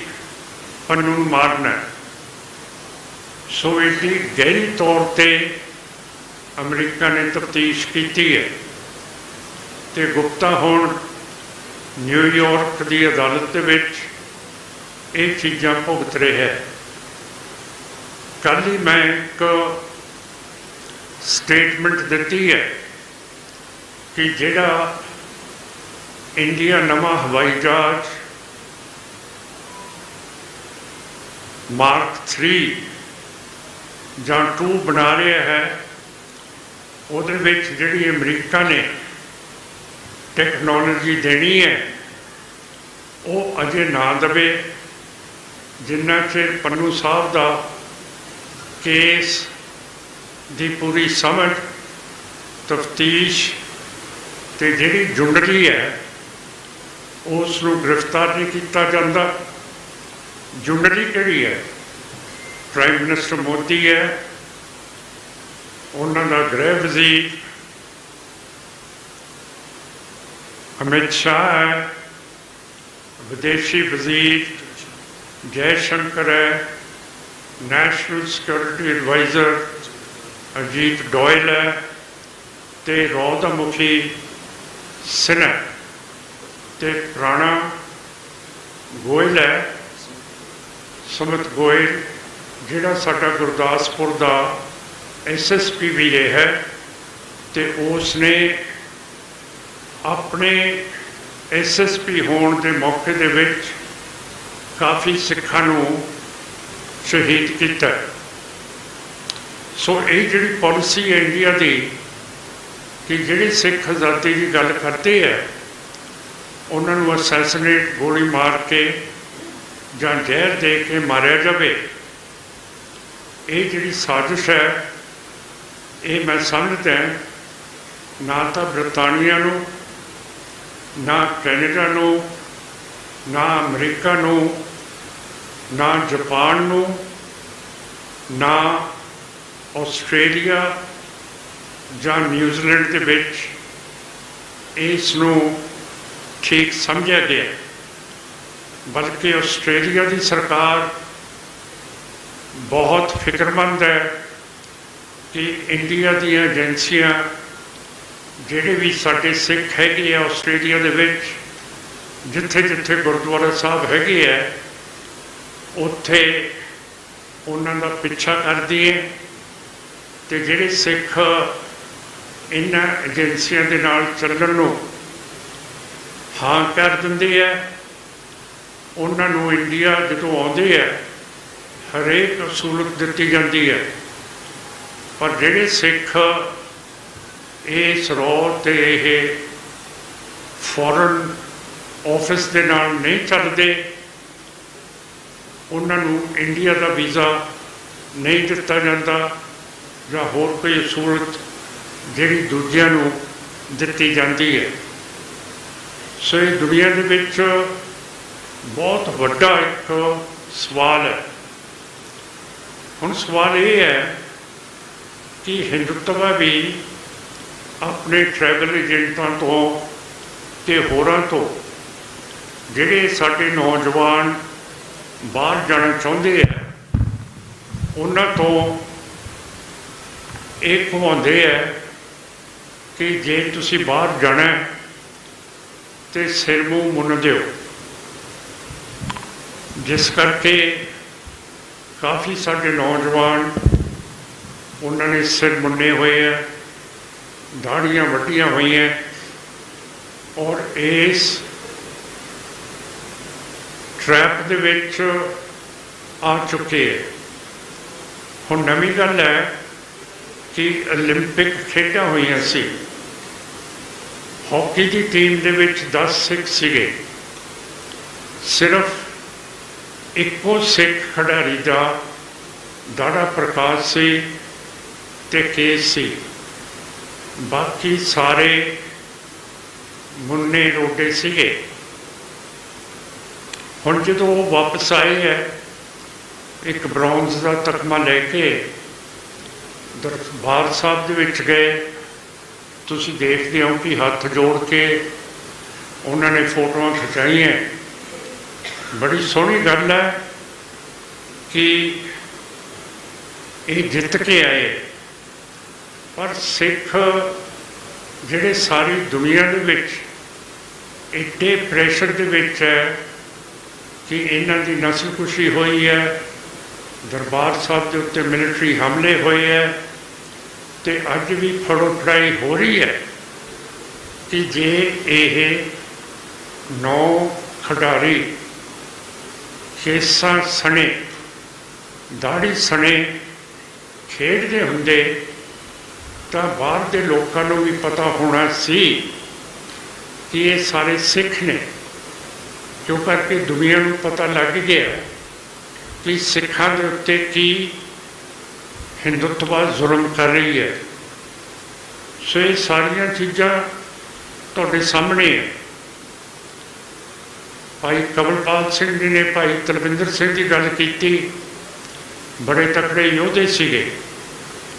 ਇਹਨਾਂ ਦੇ ਉੱਤੇ ਕੈਨੇਡਾ ਦੀ ਪੁਲਿਸ ਨੇ ਇਲਜ਼ਾਮ ਲਾਇਆ ਸੀ ਕਿ ਜਿਹੜਾ ਕਨਿਸ਼ਕਾ ਹਵਾਈ ਜਹਾਜ਼ ਗਿਰਿਆ ਏਅਰ ਇੰਡੀਆ ਦਾ, ਉਹਦੇ ਵਿੱਚ ਇਹਨਾਂ ਦਾ ਹੱਥ ਸੀਗਾ। ਪਰ ਭਾਈ ਤਲਵਿੰਦਰ ਸਿੰਘ ਨੂੰ ਤਾਂ ਪੰਜਾਬ ਦੇ ਵਿੱਚ ਫੜਿਆ ਗਿਆ ਸੀ ਤੇ KPS ਗਿੱਲ ਨੇ ਉਹਨਾਂ ਨੂੰ ਸ਼ਹੀਦ ਕਰਤਾ ਸੀ।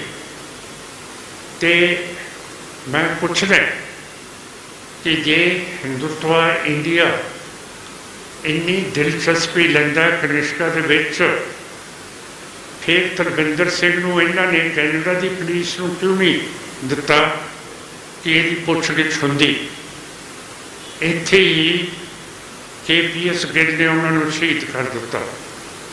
ਸੋ ਇਹ ਸਾਰੀਆਂ ਚੀਜ਼ਾਂ ਜਿਹੜੀਆਂ ਸਿੱਖਾਂ ਦੇ ਖਿਲਾਫ ਹੋ ਰਹੀਆਂ, ਤੁਸੀਂ ਤੇ ਮੈਂ ਇਹਨਾਂ ਨੂੰ ਦਰਜ ਕਰ ਰਹੇ ਹਾਂ ਔਰ ਅਮਨ ਪਸੰਦ ਤਰੀਕੇ ਦੇ ਨਾਲ ਅਸੀਂ ਆਪਣੀ ਖਾਲਿਸਤਾਨ ਦੀ ਆਜ਼ਾਦੀ ਦੀ ਗੱਲ ਵੀ ਕਰਦੇ ਹਾਂ, ਜਿਹੜੀ ਕਿ ਹੁਣ ਸਾਰੀ ਦੁਨੀਆ ਦੇ ਵਿੱਚ ਉੱਭਰ ਕੇ ਅੱਗੇ ਆ ਰਹੀ ਹੈ।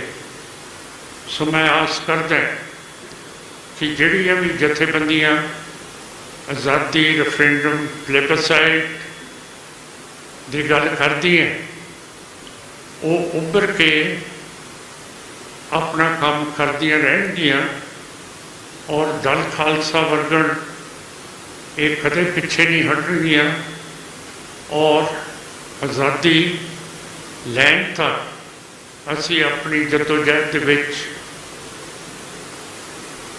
ਲੜਦੇ ਘੁਲਦੇ ਅਮਨ ਪਸੰਦ ਤਰੀਕੇ ਦੇ ਨਾਲ ਆਪਾਂ ਆਪਣਾ ਮੁਲਕ ਸੁਰਜੀਤ ਕਰਾਂਗੇ। ਜਿਹੜੀ ਬਾਦਸ਼ਾਹੀ 1899 ਦੇ ਵਿੱਚ ਸਾਡੀ ਅੰਗਰੇਜ਼ਾਂ ਨੇ ਮੁਅੱਤਲ ਕਰਤੀ ਸੀ।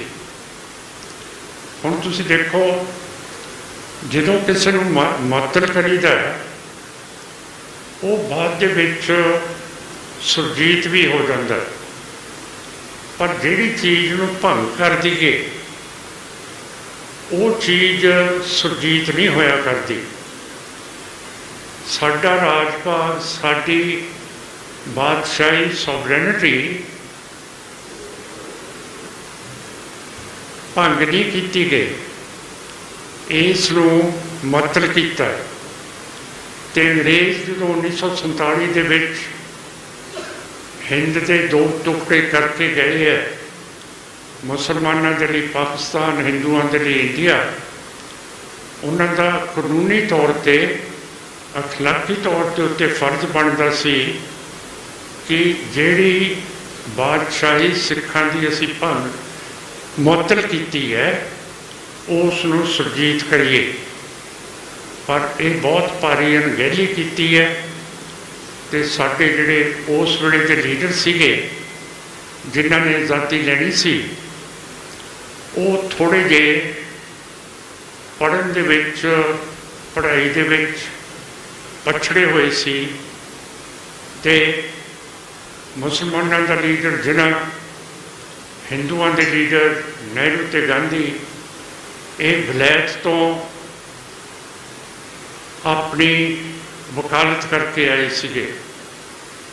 ਇਸ ਕਰਕੇ ਆਪਾਂ ਮਾਰ ਖਾਧੀ ਹੈ।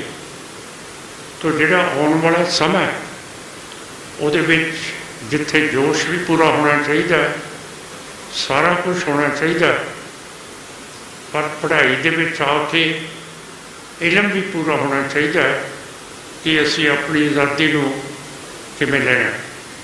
ਸੋ ਮੈਂ ਬਹੁਤ ਵਧਾਈ ਦਿੰਦਾ ਤੁਹਾਨੂੰ ਸਾਰਿਆਂ ਨੂੰ, ਦਲ ਖਾਲਸਾ ਨੂੰ, ਕਿ ਤੁਸੀਂ ਇਹ ਦਿਨ ਰੱਖਿਆ ਹੈਗਾ ਤੇ ਬੜਾ ਮਹੱਤਵਪੂਰਨ ਹੈ ਕਿ ਦਲ ਖਾਲਸਾ ਨੇ ਅੱਜ ਆਜ਼ਾਦੀ ਦੀ ਮਾਰਚ ਵੀ ਕੱਢਣੀ ਹੈ ਔਰ ਸਾਰੀ ਸਿੱਖ ਕੌਮ ਨੂੰ ਦਲ ਖਾਲਸਾ ਨੂੰ ਵਧਾਈ ਦੇਣੀ ਚਾਹੀਦੀ ਹੈ ਔਰ ਇਸ ਦੀ ਪ੍ਰਸ਼ੰਸਾ ਕਰਨੀ ਚਾਹੀਦੀ ਹੈ ਤੇ ਆਸ ਕਰਦਾ ਹੋਇਆ ਕਿ ਸਾਡਾ ਜਿਹੜਾ ਨਿਸ਼ਾਨਾ ਹੈ ਉਹਦੇ ਤੇ ਅਸੀਂ ਪਹੁੰਚਾਂਗੇ ਔਰ ਫਤਿਹ ਹੋਊਗੀ। ਇਹਨਾਂ ਸ਼ਬਦਾਂ ਦੇ ਨਾਲ ਆਸ ਕਰਦਾ ਹੋਇਆ ਫਤਿਹ ਦੀ ਫਤਿਹ ਅਰਜ਼ ਕਰਦਾ ਹੈ। ਵਾਹਿਗੁਰੂ ਜੀ ਕਾ ਖਾਲਸਾ, ਵਾਹਿਗੁਰੂ ਜੀ ਕੀ ਫਤਿਹ।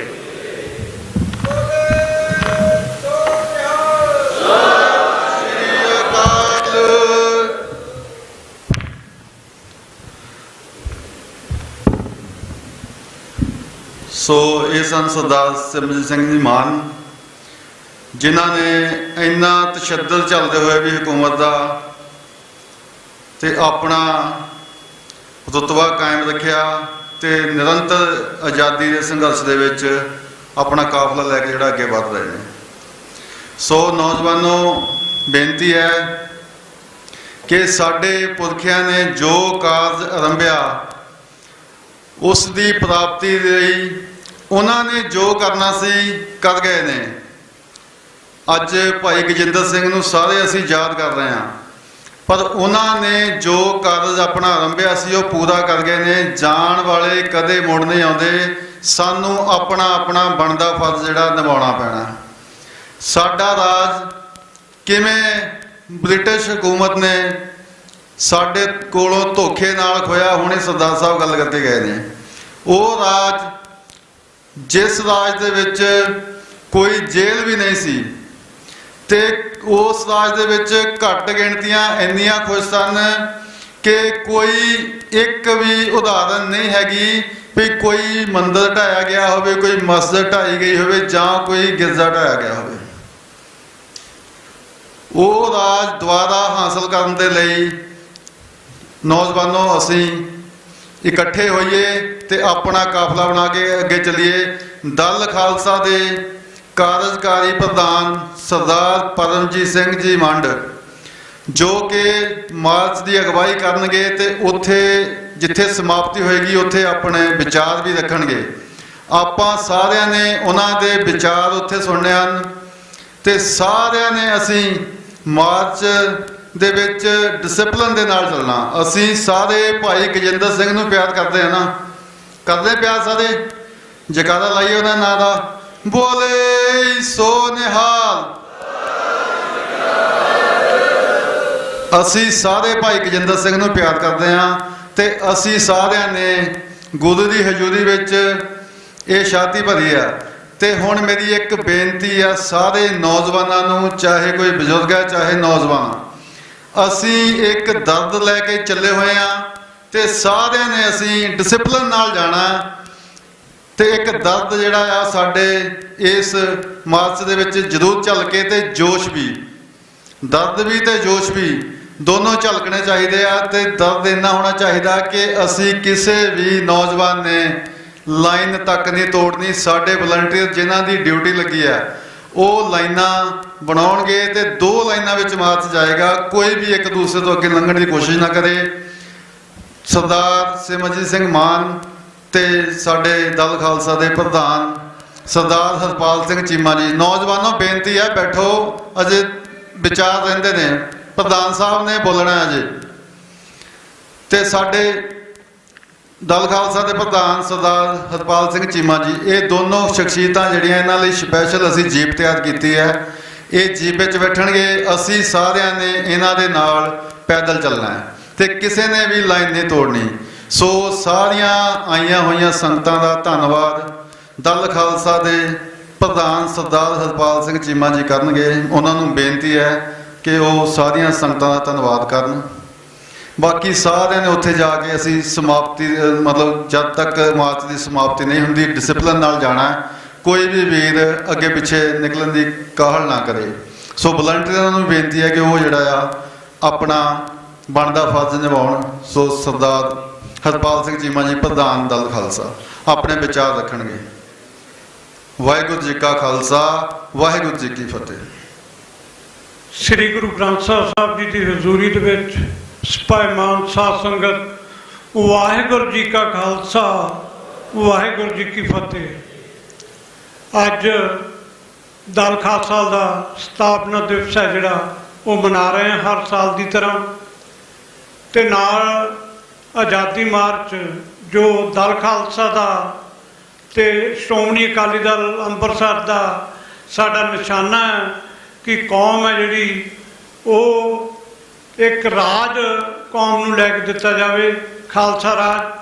ਉਹਦੀ ਦੇ ਲਈ ਅਸੀਂ ਆਜ਼ਾਦੀ ਮਾਰਚ ਵੀ ਜਿਹੜਾ ਅੱਜ ਕੱਢ ਰਹੇ ਹਾਂ। ਦਲ ਖਾਲਸਾ 1978 ਦੇ ਵਿੱਚ ਇਹਦੀ ਸਥਾਪਨਾ ਹੋਈ। ਉਸ ਤੋਂ ਬਾਅਦ ਬਹੁਤ ਕੁਰਬਾਨੀਆਂ ਜਿਹੜੀਆਂ ਉਹ ਨੌਜਵਾਨਾਂ ਨੇ ਇਸ ਜੋ ਸਾਡਾ ਨਿਸ਼ਾਨਾ ਹੈ ਖਾਲਿਸਤਾਨ ਦਾ ਉਹਦੇ ਲਈ ਦਿੱਤੀਆਂ। 1984 ਦੇ ਜੋ ਜੂਨ 1984 ਦੇ ਵਿੱਚ ਦਰਬਾਰ ਸਾਹਿਬ ਦੇ ਉੱਤੇ ਹਮਲਾ ਹੋਇਆ, ਉਸ ਤੋਂ ਬਾਅਦ ਪੰਥਕ ਕਮੇਟੀ ਨੇ ਖਾਲਿਸਤਾਨ ਦਾ ਨਿਸ਼ਾਨਾ ਜਿਹੜਾ ਮਿੱਥਿਆ। ਹਾਲਾਂਕਿ ਦਲ ਖਾਲਸਾ ਨੇ 1978 ਦੇ ਵਿੱਚ ਹੀ ਇਹ ਗੱਲ ਹੈ ਜਿਹੜੀ ਕਹਿ ਦਿੱਤੀ ਸੀ ਕਿ ਜਿਹੜਾ ਸਾਡਾ ਕੌਮ ਹੈ ਉਹਨੂੰ ਸਿੱਖ ਆਜ਼ਾਦੀ ਦਾ ਜਿਹੜਾ ਉਹ ਆਜ਼ਾਦ ਸਿੱਖ ਰਾਜ ਹੈ ਜਿਹੜਾ ਲੈ ਕੇ ਦਿੱਤਾ ਜਾਵੇਗਾ। ਸੋ ਪਰ ਉਸ ਨਿਸ਼ਾਨੇ ਤੋਂ ਬਾਅਦ ਪੰਥਕ ਕਮੇਟੀ ਤੋਂ ਬਾਅਦ ਜਿਹੜੀ ਇੱਕ ਸਾਡੀ ਆਰਮਡ ਫੋਰਸ ਵੀ ਬਣੀਆਂ, ਉਹਦੇ ਵਿੱਚ ਜੋ ਮਤਾ ਪਾਸ ਹੋਇਆ ਕਿ ਜਿਹੜਾ ਸਾਡਾ ਕੌਮ ਦਾ ਹੁਣ ਨਿਸ਼ਾਨਾ ਹੈ ਉਹ ਖਾਲਿਸਤਾਨ ਹੈ ਅਤੇ ਉਸ ਖਾਲਿਸਤਾਨ ਦੇ ਲਈ ਆਰਮਡ ਤੌਰ ਦੇ ਉੱਤੇ ਵੀ ਲੜਾਈ ਹੈ ਜਿਹੜੀ ਉਹ ਲੜੀ ਜਾਏਗੀ। ਔਰ ਉਹਦੇ ਵਿੱਚ ਖਾਲਿਸਤਾਨ 'ਚ ਉਸ ਲੜਾਈ 'ਚ 10 ਸਾਲ ਦੀ ਦੇ ਵਿੱਚ ਹਜ਼ਾਰਾਂ ਨੌਜਵਾਨ ਬਜ਼ੁਰਗ ਹੈ ਜਿਹੜੇ ਉਹਨਾਂ ਨੇ ਸ਼ਹਾਦਤਾਂ ਪ੍ਰਾਪਤ ਕੀਤੀਆਂ। ਸਾਡੇ ਉਹ ਹੀਰੋ ਨੇ। ਅਸੀਂ ਉਹਨਾਂ ਨੂੰ ਸਾਰਿਆਂ ਨੂੰ ਜਿਨ੍ਹਾਂ ਨੇ ਸ਼ਹਾਦਤਾਂ ਦਿੱਤੀਆਂ, ਜੇਲ੍ਹਾਂ ਚੱਲੀਆਂ, ਅਸੀਂ ਉਹਨਾਂ ਨੂੰ ਪਿਆਰ ਕਰਦੇ ਹਾਂ, ਉਹਨਾਂ ਦਾ ਸਨਮਾਨ ਕਰਦੇ ਹਾਂ ਅਤੇ ਕਰਦੇ ਰਹਾਂਗੇ। ਜਿਨ੍ਹਾਂ ਨੇ ਇੱਕ ਸ਼੍ਰੋਮਣੀ ਅਕਾਲੀ ਦਲ ਹੈ ਜਿਹੜਾ ਇਹ ਜਮਾਤ ਹੈ ਜਿਹੜੀ ਸ਼੍ਰੋਮਣੀ ਅਕਾਲੀ ਦਲ ਦੀ, ਇਹ ਵੀ ਨਾਲ ਦੀ ਨਾਲ ਕਾਬਜ਼ ਹੈ ਆਪਣਾ ਕਮੇਟੀ ਦੇ ਉੱਤੇ, ਔਰ ਉਸ ਕਾਬਜ਼ਾਂ ਦੇ ਵਿੱਚ ਆਪਣੇ ਤੌਰ ਦੇ ਉੱਤੇ ਇਹ ਵੀ ਚੱਲ ਰਹੇ ਆ। ਪਰ ਸਾਡੀਆਂ ਜੋ ਦੋ ਜਥੇਬੰਦੀਆਂ ਉਹਨਾਂ ਦਾ ਨਿਸ਼ਾਨਾ ਜਿਹੜਾ ਉਹ ਖਾਲਿਸਤਾਨ ਹੈ ਅਤੇ ਖਾਲਿਸਤਾਨ ਦੀ ਪ੍ਰਾਪਤੀ ਦੇ ਲਈ ਅਸੀਂ ਦਿਨ ਰਾਤ ਇੱਕ ਕਰਦੇ ਹਾਂ। ਮਾਨ ਸਾਹਿਬ ਨੇ ਪਿਛਲੇ ਦਿਨਾਂ ਦੇ ਵਿੱਚ ਜਦੋਂ ਚੰਡੀਗੜ੍ਹ ਦੇ ਵਿੱਚ ਫੰਕਸ਼ਨ ਕੀਤਾ ਸੀਗਾ ਗਜਿੰਦਰ ਸਿੰਘ ਉਹਨਾਂ ਦੀ ਯਾਦ ਦੇ ਵਿੱਚ, ਉਦੋਂ ਵੀ ਇਹ ਗੱਲ ਕਹੀ ਸੀ ਕਿ ਮੈਂ ਆਸ ਰੱਖਦਾ ਕਿ ਦਲ ਖਾਲਸਾ ਹੈ ਜਿਹੜਾ ਉਹ ਆਪਣੇ ਨਿਸ਼ਾਨੇ ਦੇ ਉੱਤੇ ਕਾਇਮ ਰਹੇਗਾ ਤੇ ਆਉਣ ਵਾਲੇ ਸਮੇਂ ਦੇ ਵਿੱਚ ਹਰ ਹਾਲਤ ਦੇ ਵਿੱਚ ਖਾਲਿਸਤਾਨ ਦੇ ਲਈ ਜਿਹੜੀ ਲੜਾਈ ਹੈ ਉਹ ਲੜਦਾ ਰਹੇਗਾ। ਮੈਂ ਬਿਲਕੁਲ ਅੱਜ ਗੁਰੂ ਮਹਾਰਾਜ ਸਾਹਿਬ ਦੀ ਹਜ਼ੂਰੀ ਦੇ ਵਿੱਚ ਦਲ ਖਾਲਸਾ ਦੇ ਪ੍ਰਧਾਨ ਹੋਣ ਦੇ ਨਾਤੇ ਇਹ ਗੱਲ ਵਿਸ਼ਵਾਸ ਦਿਵਾਉਣਾ ਚਾਹੁੰਦਾ ਕੌਮ ਨੂੰ ਅਤੇ ਮਾਨ ਸਾਹਿਬ ਨੂੰ ਕਿ ਬਿਲਕੁਲ ਦਲ ਖਾਲਸਾ ਜਿਹੜਾ ਆ ਉਹ ਹਰ ਹਾਲਤ ਦੇ ਵਿੱਚ ਜਿਹੜਾ ਨੌਜਵਾਨਾਂ ਦੀ ਆਉਣ ਵਾਲੇ ਸਮੇਂ 'ਚ ਨੌਜਵਾਨਾਂ ਦੀ ਅਗਵਾਈ ਦੇ ਵਿੱਚ ਖਾਲਿਸਤਾਨ ਦੀ ਪ੍ਰਾਪਤੀ ਦੇ ਲਈ ਜਿਹੜਾ ਜੰਗ ਹੈ ਉਹ ਸੰਘਰਸ਼ ਹੈ ਜਿਹੜਾ ਉਹ ਕਰਦਾ ਰਹੇਗਾ।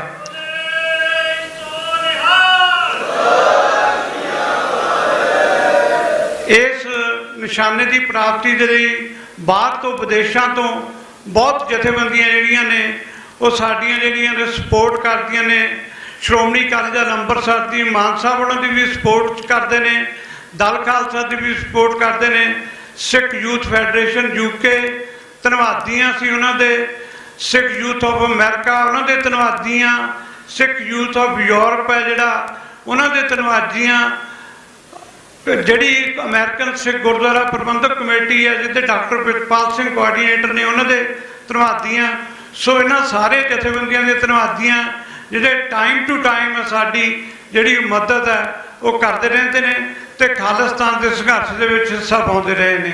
ਸੋ ਅੱਜ ਜੋ ਵੀਰ ਜੋ ਟਾਈਮ ਕੱਢ ਕੇ ਸਮਾਂ ਕੱਢ ਕੇ ਇਸ ਆਜ਼ਾਦੀ ਦੇ ਮਾਰਚ ਦੇ ਵਿੱਚ ਹਿੱਸਾ ਲੈਣ ਦੇ ਲਈ ਇੱਥੇ ਪਹੁੰਚੇ ਆ, ਉਹਨੇ ਸਾਰੇ ਵੀਰਾਂ ਦਾ ਕੋਟਨ ਕੋਟ ਧੰਨਵਾਦ। ਸਪੈਸ਼ਲੀ ਧੰਨਵਾਦ ਮਾਨ ਸਾਹਿਬ ਦਾ ਜਿਹੜੇ ਆਪਣੇ ਜ਼ਰੂਰੀ ਕੰਮਕਾਜ ਛੱਡ ਕੇ ਅੱਜ ਸਾਡੇ ਸਥਾਪਨਾ ਦਿਵਸ ਦੇ ਪ੍ਰੋਗਰਾਮ ਦੇ ਉੱਤੇ ਤੇ ਆਜ਼ਾਦੀ ਮਾਰਚ ਦੇ ਵਿੱਚ ਹਿੱਸਾ ਲੈਣ ਦੇ ਲਈ ਪਹੁੰਚੇ ਆ। ਬਹੁਤ ਬਹੁਤ ਧੰਨਵਾਦ। ਵਾਹਿਗੁਰੂ ਜੀ ਕਾ ਖਾਲਸਾ, ਵਾਹਿਗੁਰੂ ਜੀ ਕੀ ਫਤਿਹ। ਵਾਹਿਗੁਰੂ ਜੀ ਕਾ ਖਾਲਸਾ, ਵਾਹਿਗੁਰੂ ਜੀ ਕੀ ਫਤਿਹ। ਸੋ ਸਮੁੱਚੀਆਂ ਹਰੇਕ ਜ਼ਿਲ੍ਹੇ ਦੀਆਂ ਸਮੁੱਚੀਆਂ ਟੀਮਾਂ ਦਾ ਧੰਨਵਾਦ। ਜਿਵੇਂ ਪ੍ਰਧਾਨ ਸਾਹਿਬ ਨੇ ਕਿਹਾ, ਖਾਸ ਕਰਕੇ ਸਰਦਾਰ ਸਿਮਰਜੀਤ ਸਿੰਘ ਮਾਨ ਤੇ ਪ੍ਰੋਫੈਸਰ ਮਹਿੰਦਰਪਾਲ ਸਿੰਘ ਜੀ ਦਾ ਵਿਸ਼ੇਸ਼ ਤੌਰ 'ਤੇ ਤੁਹਾਨੂੰ ਧੰਨਵਾਦ ਆ, ਜਿਹੜੇ ਅੱਜ ਸਾਡੇ ਇਸ ਪ੍ਰੋਗਰਾਮ 'ਚ ਵਿਸ਼ੇਸ਼ ਤੌਰ 'ਤੇ ਪਹੁੰਚੇ ਨੇ। ਸੋ ਰਣਜੀਤ ਸਿੰਘ ਦਮਦਮੀ ਟਕਸਾਲ, ਭਾਈ ਸਰਬਜੋਤ ਸਿੰਘ ਜੀ ਵੀ ਹਰਿਆਣੇ ਤੋਂ ਆਏ ਨੇ। ਸਾਰੇ ਮਤਲਬ ਜਿਨ੍ਹਾਂ ਦੇ ਨਾਂ ਨਹੀਂ ਲੈ ਸਕੇ ਮਾਫੀ ਮੰਗਦੇ, ਜੇ ਨਾਂ ਸਾਰਿਆਂ ਲੈਣ ਲੱਗੇ। ਸਾਡੇ ਲਈ ਸਾਰੇ ਹੀ ਸਤਿਕਾਰਯੋਗ ਨੇ, ਜੋ ਦੂਰੋਂ ਨੇੜੋਂ ਚੱਲ ਕੇ ਆਏ, ਸਾਡੇ ਸਿਰ ਮੱਥੇ ਨੇ। ਸਾਰਿਆਂ ਦਾ ਧੰਨਵਾਦ ਆ। ਸੋ ਬੇਨਤੀ ਹੈ, ਪਹਿਲਾਂ ਵੀ ਗੱਲ ਕੀਤੀ ਵੀ ਮਾਰਚ ਵਿੱਚ ਡਿਸਿਪਲਿਨ ਨਾਲ ਚੱਲਣਾ। ਹੁਣ ਆਨੰਦ ਸਾਹਿਬ ਦੇ 6 ਪੌੜੀਆਂ ਦੇ ਜਾਪ ਹੋਣਗੇ, ਅਰਦਾਸ ਹੋਏਗੀ, ਅਰਦਾਸ ਬੇਨਤੀ ਹੋਏਗੀ ਮਹਾਰਾਜ ਦੇ ਚਰਨਾਂ ਦੇ ਵਿੱਚ। ਉਸ ਤੋਂ ਬਾਅਦ ਗੁਰੂ ਸਾਹਿਬ ਦਾ ਹੁਕਮ ਲੈ ਕੇ ਫਿਰ ਆਪਾਂ ਚਾਲੇ ਪਾਉਣੇ ਮਾਰਚ ਦੇ ਲਈ। ਸੋ ਹੁਣ ਆਪਾਂ ਆਨੰਦ ਸਾਹਿਬ ਦੀਆਂ 6 ਪੌੜੀਆਂ ਦਾ ਜਾਪ ਕਰੀਏ। ਵਾਹਿਗੁਰੂ ਜੀ ਕਾ ਖਾਲਸਾ, ਵਾਹਿਗੁਰੂ ਜੀ ਕੀ ਫਤਿਹ। ਸਤਨਾਮ ਵਾਹਿਗੁਰੂ ਸਾਹਿਬ ਜੀ। ਰਾਮ ਕਲੀ ਮਹੱਲਾ ਤੀਜਾ। ਆਨੰਦ ਇੱਕ ਓੰਕਾਰ ਸਤਿਗੁਰ ਪ੍ਰਸਾਦ। ਆਨੰਦ ਪਿਆ ਮੇਰੀ ਮਾਏ, ਸਤਿਗੁਰੂ ਮੈਂ ਪਾਇਆ। ਸਤਿਗੁਰ ਤਾਂ ਪਾਇਆ ਸਹਿਜ ਸੇਤੀ, ਮਨ ਵਜੀਆਂ ਵਾਧਾਈਆਂ। ਰਾਗ ਰਤਨ ਪਰਵਾਰ ਭਰੀਆਂ, ਸ਼ਬਦ ਗਾਵਣ ਆਈਆਂ। ਸ਼ਬਦੋ ਤਾਂ ਗਾਵੋ ਹਰੀ ਕੇਰਾ, ਮਨ ਚ ਨੀ ਵਸਾਇਆ। ਕਹੈ ਨਾਨਕ ਆਨੰਦ ਹੋਆ, ਸਤਿਗੁਰੂ ਮੈਂ ਪਾਇਆ। ਏ ਮਨ ਮੇਰਿਆ ਤੂੰ ਸਦਾ ਰਹੋ ਹਰ ਨਾਲੇ, ਹਰ ਨਾਲ ਰਹੋ ਤੂੰ ਮਨ ਮੇਰੇ। ਦੁਖ ਸਭ ਵਿਸਾਰਨਾ, ਅੰਗੀਕਾਰ ਹੋ ਕਰੇ ਤੇਰਾ। ਕਾਰਜ ਸਭ ਸਵਾਰਨਾ, ਸਭਨਾ ਗੱਲਾਂ ਸਮਰੱਥ ਸੁਆਮੀ। ਸੋ ਕਿਉ ਮਨੋ ਵਿਸਾਰੇ, ਕਹੈ ਨਾਨਕ ਮਨ ਮੇਰੇ। ਸਦਾ ਰਹੋ ਹਰ ਨਾਲੇ, ਸਾਚੇ ਸਾਹਿਬਾ ਕਿਆ ਨਾਹੀ ਕਰ ਤੇਰਾ। ਕਰਤਾ ਤੇਰਾ ਸਭ ਕਿਛ ਹੈ, ਜਿਸ ਦੇਹ ਸੋ ਪਾਵੇ। ਸਦਾ ਸਿਫਤ ਸਲਾਹ ਤੇਰੀ, ਨਾਮ ਮਨ ਵਸਾਵੇ। ਨਾਮ ਜਿਨ ਕੈ ਮਨ ਵਸਿਆ, ਵਾਜੇ ਸ਼ਬਦ ਕਨੇਰੇ। ਕਹੈ ਨਾਨਕ ਸੱਚੇ ਸਾਹਿਬ ਕਿਆ ਨਾਹੀ ਕਰ ਤੇਰਾ। ਸਾਚਾ ਨਾਮ ਮੇਰਾ ਆਧਾਰੋ, ਸਾਚ ਨਾਮ ਆਧਾਰ ਮੇਰਾ। ਜਿਨ ਭੁੱਖਾਂ ਸਭ ਗਵਾਈਆਂ, ਕਰ ਸ਼ਾਂਤ ਸੁਖ ਮਨ ਆਏ ਵਸਿਆ। ਜਿਨ ਇੱਛਾ ਸਭ ਪੁਜਾਈਆਂ, ਸਦਾ ਕੁਰਬਾਨ ਕੀਤਾ ਗੁਰੂ ਵਿਟੋਂ। ਜਿਸ ਦੀਆਂ ਇਹ ਵਡਿਆਈਆਂ, ਕਹੈ ਨਾਨਕ ਸੁਣੋ ਸੰਤੋ। ਸ਼ਬਦ ਧਰੋ ਪਿਆਰੋ, ਸਾਚਾ ਨਾਮ ਮੇਰਾ ਆਧਾਰੋ। ਵਾਜੇ ਪੰਜ ਸ਼ਬਦ ਤਿਤ ਘਰ ਸੁਭਾਗੈ। ਘਰ ਸੁਭਾਗੈ ਸ਼ਬਦ ਵਾਜੇ, ਕਲਾ ਜਿਤ ਕਰ ਧਾਰੀਆ। ਪੰਚ ਦੂਤ ਤੁਧ ਵਸ ਕੀਤੇ, ਕਾਲ ਕੰਟਕ ਮਾਰਿਆ। ਤੁਰ ਕਰਮ ਪਾਇਆ ਤੁਧ ਜਿਨ ਕਉ, ਸੇ ਨਾਮ ਹਰਿ ਕੈ ਲਾਗੇ। ਕਹੈ ਨਾਨਕ ਤੈ ਸੁਖ ਹੋਆ, ਤਿਤ ਕਰ ਅਨਹਦ ਵਾਜੇ। ਅਨੰਦ ਸੁਣੋ ਵਡ ਭਾਗੀ ਹੋ, ਸਗਲ ਮਨੋਰਥ ਪੂਰੇ। ਪਾਰ ਬ੍ਰਹਮ ਪ੍ਰਭ ਪਾਇਆ, ਉਤਰੇ ਸਗਲ ਵਿਸੂਰੇ। ਦੁਖ ਰੋਗ ਸੰਤਾਪਿ ਉਤਰੇ, ਸੋਹਣੀ ਸੱਚੀ ਬਾਣੀ। ਸੰਤ ਸਾਜਨ ਪਏ ਸਰਸੇ ਪੂਰੇ, ਗੁਰ ਤੇ ਜਾਣੀ। ਸੁਣ ਤੇ ਪੁਨੀਤ ਕਹਤੇ ਪਵਿੱਤ, ਸਤਿਗੁਰ ਰਹਿਆ ਭਰਪੂਰੇ। ਬਿਨਵੰਤ ਨਾਨਕ ਗੁਰ ਚਰਨ ਲਾਗੇ, ਵਾਜੇ ਅਨਹਦ ਤੂਰੇ। ਸੁਣ ਤੇ ਪੁਨੀਤ ਕਹਤੇ ਪਵਿੱਤ, ਸਤਿਗੁਰ ਰਹਿਆ ਭਰਪੂਰੇ। ਬਿਨਵੰਤ ਨਾਨਕ ਗੁਰ ਚਰਨ ਲਾਗੇ, ਵਾਜੇ ਅਨਹਦ ਤੂਰੇ। ਵਾਹਿਗੁਰੂ ਜੀ ਕਾ ਖਾਲਸਾ, ਵਾਹਿਗੁਰੂ ਜੀ ਕੀ ਫਤਿਹ। ਤੂੰ ਠਾਕੁਰ ਊਚੇ ਤੇ ਊਚਾ ਭਗਵੰਤ, ਸਗਲ ਸਮਗਰੀ ਤੁਮਰੇ। ਤੁਮ ਤੇ ਹੋਏ ਸੋ ਆਗਿਆਕਾਰੀ, ਤੁਮਰੀ ਗਤ ਮਿਤ। ਨਾਨਕ ਦਾਸ ਸਦਾ ਕੁਰਬਾਨੀ, ਤੁਧ ਆਗੇ ਅਰਦਾਸ ਹਮਾਰੀ। ਜੀਓ ਪਿੰਡ ਸਭ ਤੇਰਾ, ਕਹੋ ਨਾਨਕ ਸਭ ਤੇਰੀ ਵਡਿਆਈ, ਕੋਈ ਨਾਉ ਨਾ ਜਾਣੈ ਮੇਰਾ। ਅਰਦਾਸ ਏਕ ਓੰਕਾਰ। ਵਾਹਿਗੁਰੂ ਜੀ ਕੀ ਫਤਿਹ। ਸ੍ਰੀ ਭਗਉਤੀ ਜੀ ਸਹਾਇ। ਵਾਰ ਸ੍ਰੀ ਭਗਉਤੀ ਜੀ ਕੀ ਪਾਤਸ਼ਾਹੀ ਦਸਵੀਂ। ਪ੍ਰਥਮ ਭਗਉਤੀ ਸਿਮਰ ਕੈ, ਗੁਰ ਨਾਨਕ ਲਈ ਧਿਆਏ। ਫਿਰ ਅੰਗਦ ਗੁਰ ਤੇ ਅਮਰਦਾਸ, ਰਾਮਦਾਸੈ ਹੋਈ ਸਹਾਇ। ਅਰਜਨ ਹਰ ਗੋਬਿੰਦਨੋ, ਸਿਮਰਉ ਸ੍ਰੀ ਹਰਿ ਰਾਏ। ਸ੍ਰੀ ਹਰਿ ਕ੍ਰਿਸ਼ਨ ਧਿਆਈਐ, ਜਿਸ ਡਿਠੈ ਸਭ ਦੁਖ ਜਾਏ। ਤੇਗ ਬਹਾਦਰ ਸਿਮਰਿਐ, ਘਰ ਨਉ ਨਿਧ ਆਵੈ ਤਾਏ। ਸਭ ਥਾਈ ਹੋਏ ਸਹਾਇ। ਦਸਵੇਂ ਪਾਤਸ਼ਾਹ ਸਾਹਿਬ ਸ੍ਰੀ ਗੁਰੂ ਗੋਬਿੰਦ ਸਿੰਘ ਸਾਹਿਬ ਜੀ, ਸਭ ਥਾਈ ਹੋਏ ਸਹਾਇ। ਦਸਾਂ ਪਾਤਸ਼ਾਹੀਆਂ ਦੀ ਜੋਤ ਸ੍ਰੀ ਗੁਰੂ ਗ੍ਰੰਥ ਸਾਹਿਬ ਜੀ ਦੇ ਪਾਠ ਦੀਦਾਰ ਦਾ ਧਿਆਨ ਧਰ ਕੇ ਬੋਲੋ ਜੀ। ਪੰਜਾਂ ਪਿਆਰਿਆਂ ਚੌਹਾਂ ਸਾਹਿਬਜ਼ਾਦਿਆਂ, 40 ਮੁਕਤਿਆਂ, ਹਠੀਆਂ ਜਪੀਆਂ ਤਪੀਆਂ, ਜਿਨ੍ਹਾਂ ਨਾਮ ਜਪਿਆ ਵੰਡ ਛਕਿਆ। ਦੇਗ ਚਲਾਈ ਤੇਗ ਵਾਹੀ, ਦੇਖ ਕੇ ਅਣਡਿਠ ਕੀਤਾ। ਤਿਨਾਂ ਪਿਆਰਿਆਂ ਸਚਿਆਰਿਆਂ ਦੀ ਕਮਾਈ ਦਾ ਧਿਆਨ ਧਰ ਕੇ ਖਾਲਸਾ ਜੀ ਬੋਲੋ ਜੀ। ਜਿਨ੍ਹਾਂ ਸਿੰਘਾਂ ਸਿੰਘਣੀਆਂ ਨੇ ਧਰਮ ਹੇਤ ਸੀਸ ਦਿੱਤੇ, ਬੰਦ ਬੰਦ ਕਟਵਾਏ। ਖੋਪਰੀਆਂ ਲੋਹਾਈਆਂ ਚਰਖੜੀਆਂ ਤੇ ਚੜੇ, ਆਰਿਆਂ ਨਾਲ ਚਰਾਏ ਗਏ। ਗੁਰਦੁਆਰਿਆਂ ਦੀ ਸੇਵਾ ਲਈ ਕੁਰਬਾਨੀਆਂ ਕੀਤੀਆਂ, ਧਰਮ ਨਹੀਂ ਹਾਰਿਆ। ਸਿੱਖੀ ਕੇਸਾਂ ਸਵਾਸਾਂ ਨਾਲ ਨਿਭਾਈ, ਤਿਨਾਂ ਦੀ ਕਮਾਈ ਦਾ ਧਿਆਨ ਧਰ ਕੇ ਖਾਲਸਾ ਜੀ ਬੋਲੋ ਜੀ। ਪੰਜਾਂ ਤਖਤਾਂ ਸਰਬੱਤ ਗੁਰਦੁਆਰਿਆਂ ਦਾ ਧਿਆਨ ਧਰ ਕੇ ਬੋਲੋ ਜੀ। ਪ੍ਰਥਮੇ ਸਰਬੱਤ ਖਾਲਸਾ ਜੀ ਕੀ ਅਰਦਾਸ ਹੈ ਜੀ। ਸਰਬੱਤ ਖਾਲਸਾ ਜੀ ਕੋ ਵਾਹਿਗੁਰੂ ਵਾਹਿਗੁਰੂ ਵਾਹਿਗੁਰੂ। ਚਿਤ ਆਵੇ ਚਿਤ ਆਵਨ ਕਾ ਸਦਕਾ ਸਰਬ ਸੁਖ ਹੋਵੇ। ਜਹਾਂ ਜਹਾਂ ਖਾਲਸਾ ਜੀ ਸਾਹਿਬ, ਤਹਾਂ ਤਹਾਂ ਰਛਿਆ ਰਿਆਇਤ। ਦੇਗ ਤੇਗ ਫਤਿਹ ਬਿਰਦ ਕੀ ਪੈਜ, ਪੰਥ ਕੀ ਜੀਤ। ਸ੍ਰੀ ਸਾਹਿਬ ਜੀ ਸਹਾਇ, ਖਾਲਸੇ ਜੀ ਕੇ ਬੋਲ ਬਾਲੇ ਬੋਲੋ ਜੀ। ਸਿੱਖਾਂ ਨੂੰ ਸਿੱਖੀ ਦਾਨ, ਕੇਸ ਦਾਨ ਰਹਿਤ ਦਾਨ। ਬਵੇਕ ਦਾਨ ਵਿਸਾਹ ਦਾਨ, ਭਰੋਸਾ ਦਾਨ। ਦਾਨਾ ਸਿਰ ਦਾਨ, ਨਾਮ ਦਾਨ। ਸ੍ਰੀ ਅੰਮ੍ਰਿਤਸਰ ਜੀ ਦੇ ਦਰਸ਼ਨ ਇਸਨਾਨ। ਚੌਂਕੀਆਂ ਝੰਡੇ ਬੁੰਗੇ, ਜੁਗੋ ਜੁਗ ਅਟਲ। ਧਰਮ ਕਾ ਜੈਕਾਰ ਬੋਲੋ ਜੀ।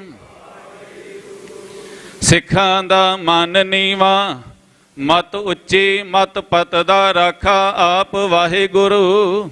ਹੇ ਅਕਾਲ ਪੁਰਖ ਆਪਣੇ ਪੰਥ ਦੇ ਸਦਾ ਸਹਾਈ।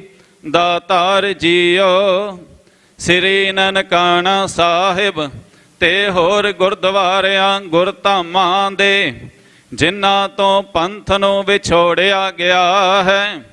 ਖੁੱਲੇ ਦਰਸ਼ਨ ਦੀਦਾਰ ਤੇ ਸੇਵਾ ਸੰਭਾਲ ਦਾ ਦਾਨ ਖਾਲਸਾ ਜੀ ਨੂੰ ਬਖਸ਼ੋ। ਹੇ ਨਿਮਾਣਿਆਂ ਦੇ ਮਾਣ, ਨੇ ਤਾਣਿਆਂ ਦੇ ਤਾਣ। ਨਿਓਟਿਆਂ ਦੀ ਓਟ ਸੱਚੇ ਪਿਤਾ ਵਾਹਿਗੁਰੂ। ਧੰਨ ਧੰਨ ਧੰਨ ਸਤਿਗੁਰੂ ਸ੍ਰੀ ਗੁਰੂ ਗ੍ਰੰਥ ਸਾਹਿਬ ਜੀ ਮਹਾਰਾਜ।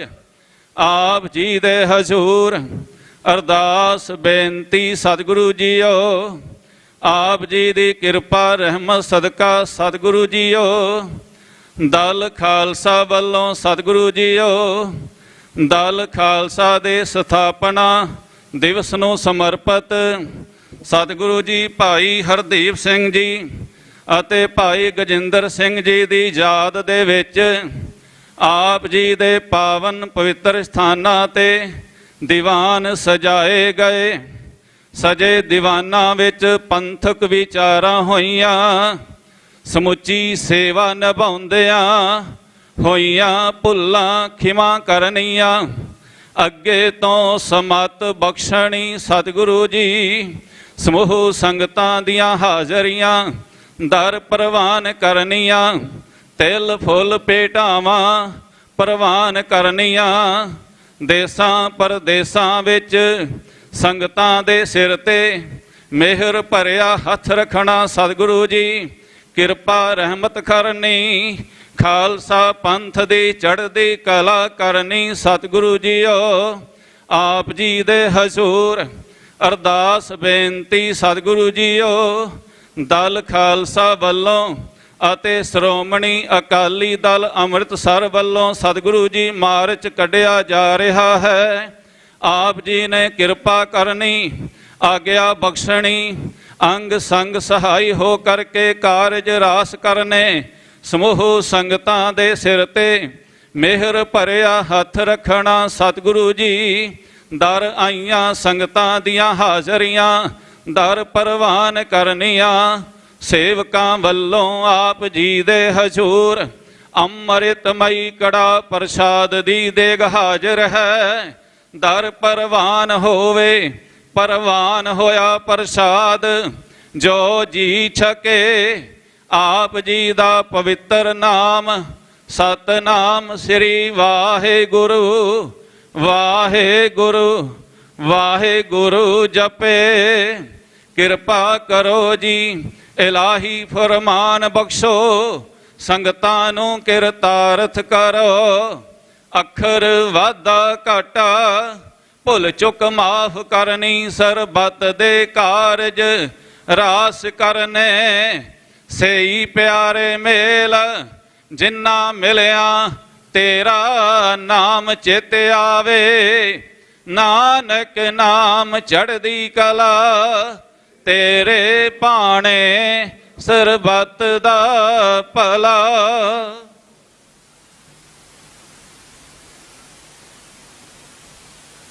ਵਾਹਿਗੁਰੂ ਜੀ ਕਾ ਖਾਲਸਾ ਵਾਹਿਗੁਰੂ ਜੀ ਕੀ ਫਤਿਹ। ਦੋਹਰਾ ਆਗਿਆ ਭਈ ਅਕਾਲ ਕੀ। ਸਭ ਸਿੱਖਨ ਕੋ ਹੁਕਮ ਹੈ। ਗੁਰੂ ਗ੍ਰੰਥ ਜੀ ਮਾਨਿਓ। ਜੋ ਪ੍ਰਭ ਕੋ ਮਿਲ ਬੋਚ ਹੈ। ਰਾਜ ਕਰੇਗਾ ਖਾਲਸਾ। ਖਵਾਰ ਹੋਏ ਸਭ ਮਿਲਾਂਗੇ। ਖਵਾਰ ਹੋਏ ਸਭ ਮਿਲਾਂਗੇ। ਬੋਲੇ ਸੋ ਨਿਹਾਲ। ਵਾਹਿਗੁਰੂ ਜੀ ਕਾ ਖਾਲਸਾ ਵਾਹਿਗੁਰੂ ਜੀ ਕੀ ਫਤਿਹ। ਹੋਏ ਇਕੱਤਰ ਮਿਲੋ ਮੇਰੇ ਭਾਈ। ਦੁਬਿਧਾ ਦੂਰ ਕਰੋ ਲਿਵ ਲਾਏ। ਹਰ ਨਾਮੈ ਕੇ ਹੋਵੋ ਜੋਰੀ। ਗੁਰਮੁਖ ਬੈਸੋ ਸਫਾ ਵਿਛਾਏ। ਟਲ ਗੁਰ ਸੇਵੀਐ ਅਹਨਿਸ ਸਹਿਜ ਸੁਭਾਏ। ਦਰਸ਼ਨ ਪਰਸਿਆ ਗੁਰੂ ਕੈ। ਜਨਮ ਮਰਨ ਦੁਖ ਜਾਏ। ਸਤਨਾਮ ਵਾਹਿਗੁਰੂ ਸਾਹਿਬ ਜੀ। ਤਨਾਸਰੇ ਮਹੱਲਾ ਪੰਜਵਾਂ। ਤੁਮ ਦਾਤੇ ਠਾਕੁਰ ਪ੍ਰਤਪਾਲਕ, ਨਾਇਕ ਖਸਮ ਹਮਾਰੇ। ਨਿਮਖ ਨਿਮਖ ਤੁਮ ਹੀ ਪ੍ਰਤਪਾਲੋ, ਹਮ ਬਾਰਿਕ ਤੁਮਰੇ ਤਾਰੇ।